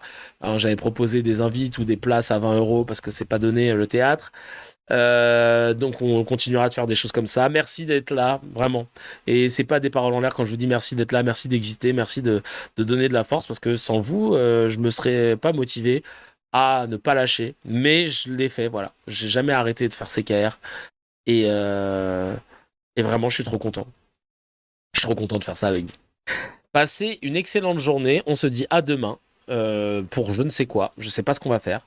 Peut-être un call. Ah non, le call KR, le moment où vous m'appelez pour pouvoir partager des histoires, pour m'aider à écrire KFM. Alors, je préfère vous le dire tout de suite. Dans mon spectacle, on a fait tout un live où je vous demande des histoires et tout, je vous donne la parole, parce que j'avais envie de parler aussi de nos problèmes avec la banque. Comment la banque, on a admis le fait qu'elle nous parle mal, qu'elle nous prête de l'argent, donc on a de la chance, alors qu'en fait, elle crée de l'argent ex nihilo, elle prête de l'argent qu'elle n'a pas. Et que ça, on s'en rend pas compte, mais c'est quand même ouf. Donc, il y aura peut-être que 1% des histoires qui vont m'inspirer quelque chose dans mon spectacle, je préfère vous le dire, mais c'est juste que d'entendre vos témoignages, ça m'inspire. Donc, n'ayez pas trop d'attente quand vous allez voir mon spectacle, parce qu'il va pas durer 3 heures non plus, mon spectacle. Je pense qu'il va peut-être faire 1h15, 1h20, pas plus. Donc voilà, je voulais juste vous dire, c'est juste que ça m'inspire, qu'il y a peut-être des choses que je vais retenir, etc. Demain, ce sera 10h30 normalement. Et dimanche, ce sera 11h. Voilà. La dette, tout, ouais, voilà. Donc on pourra parler de tout ça. Je vous souhaite une excellente journée. Prenez soin de vous, hydratez-vous. Force à toutes celles et ceux qui sont obligés de travailler sous le cagnard. On est ensemble. Passez une excellente fin de journée. Ciao, ciao. Et on se retrouve sur Discord. Ah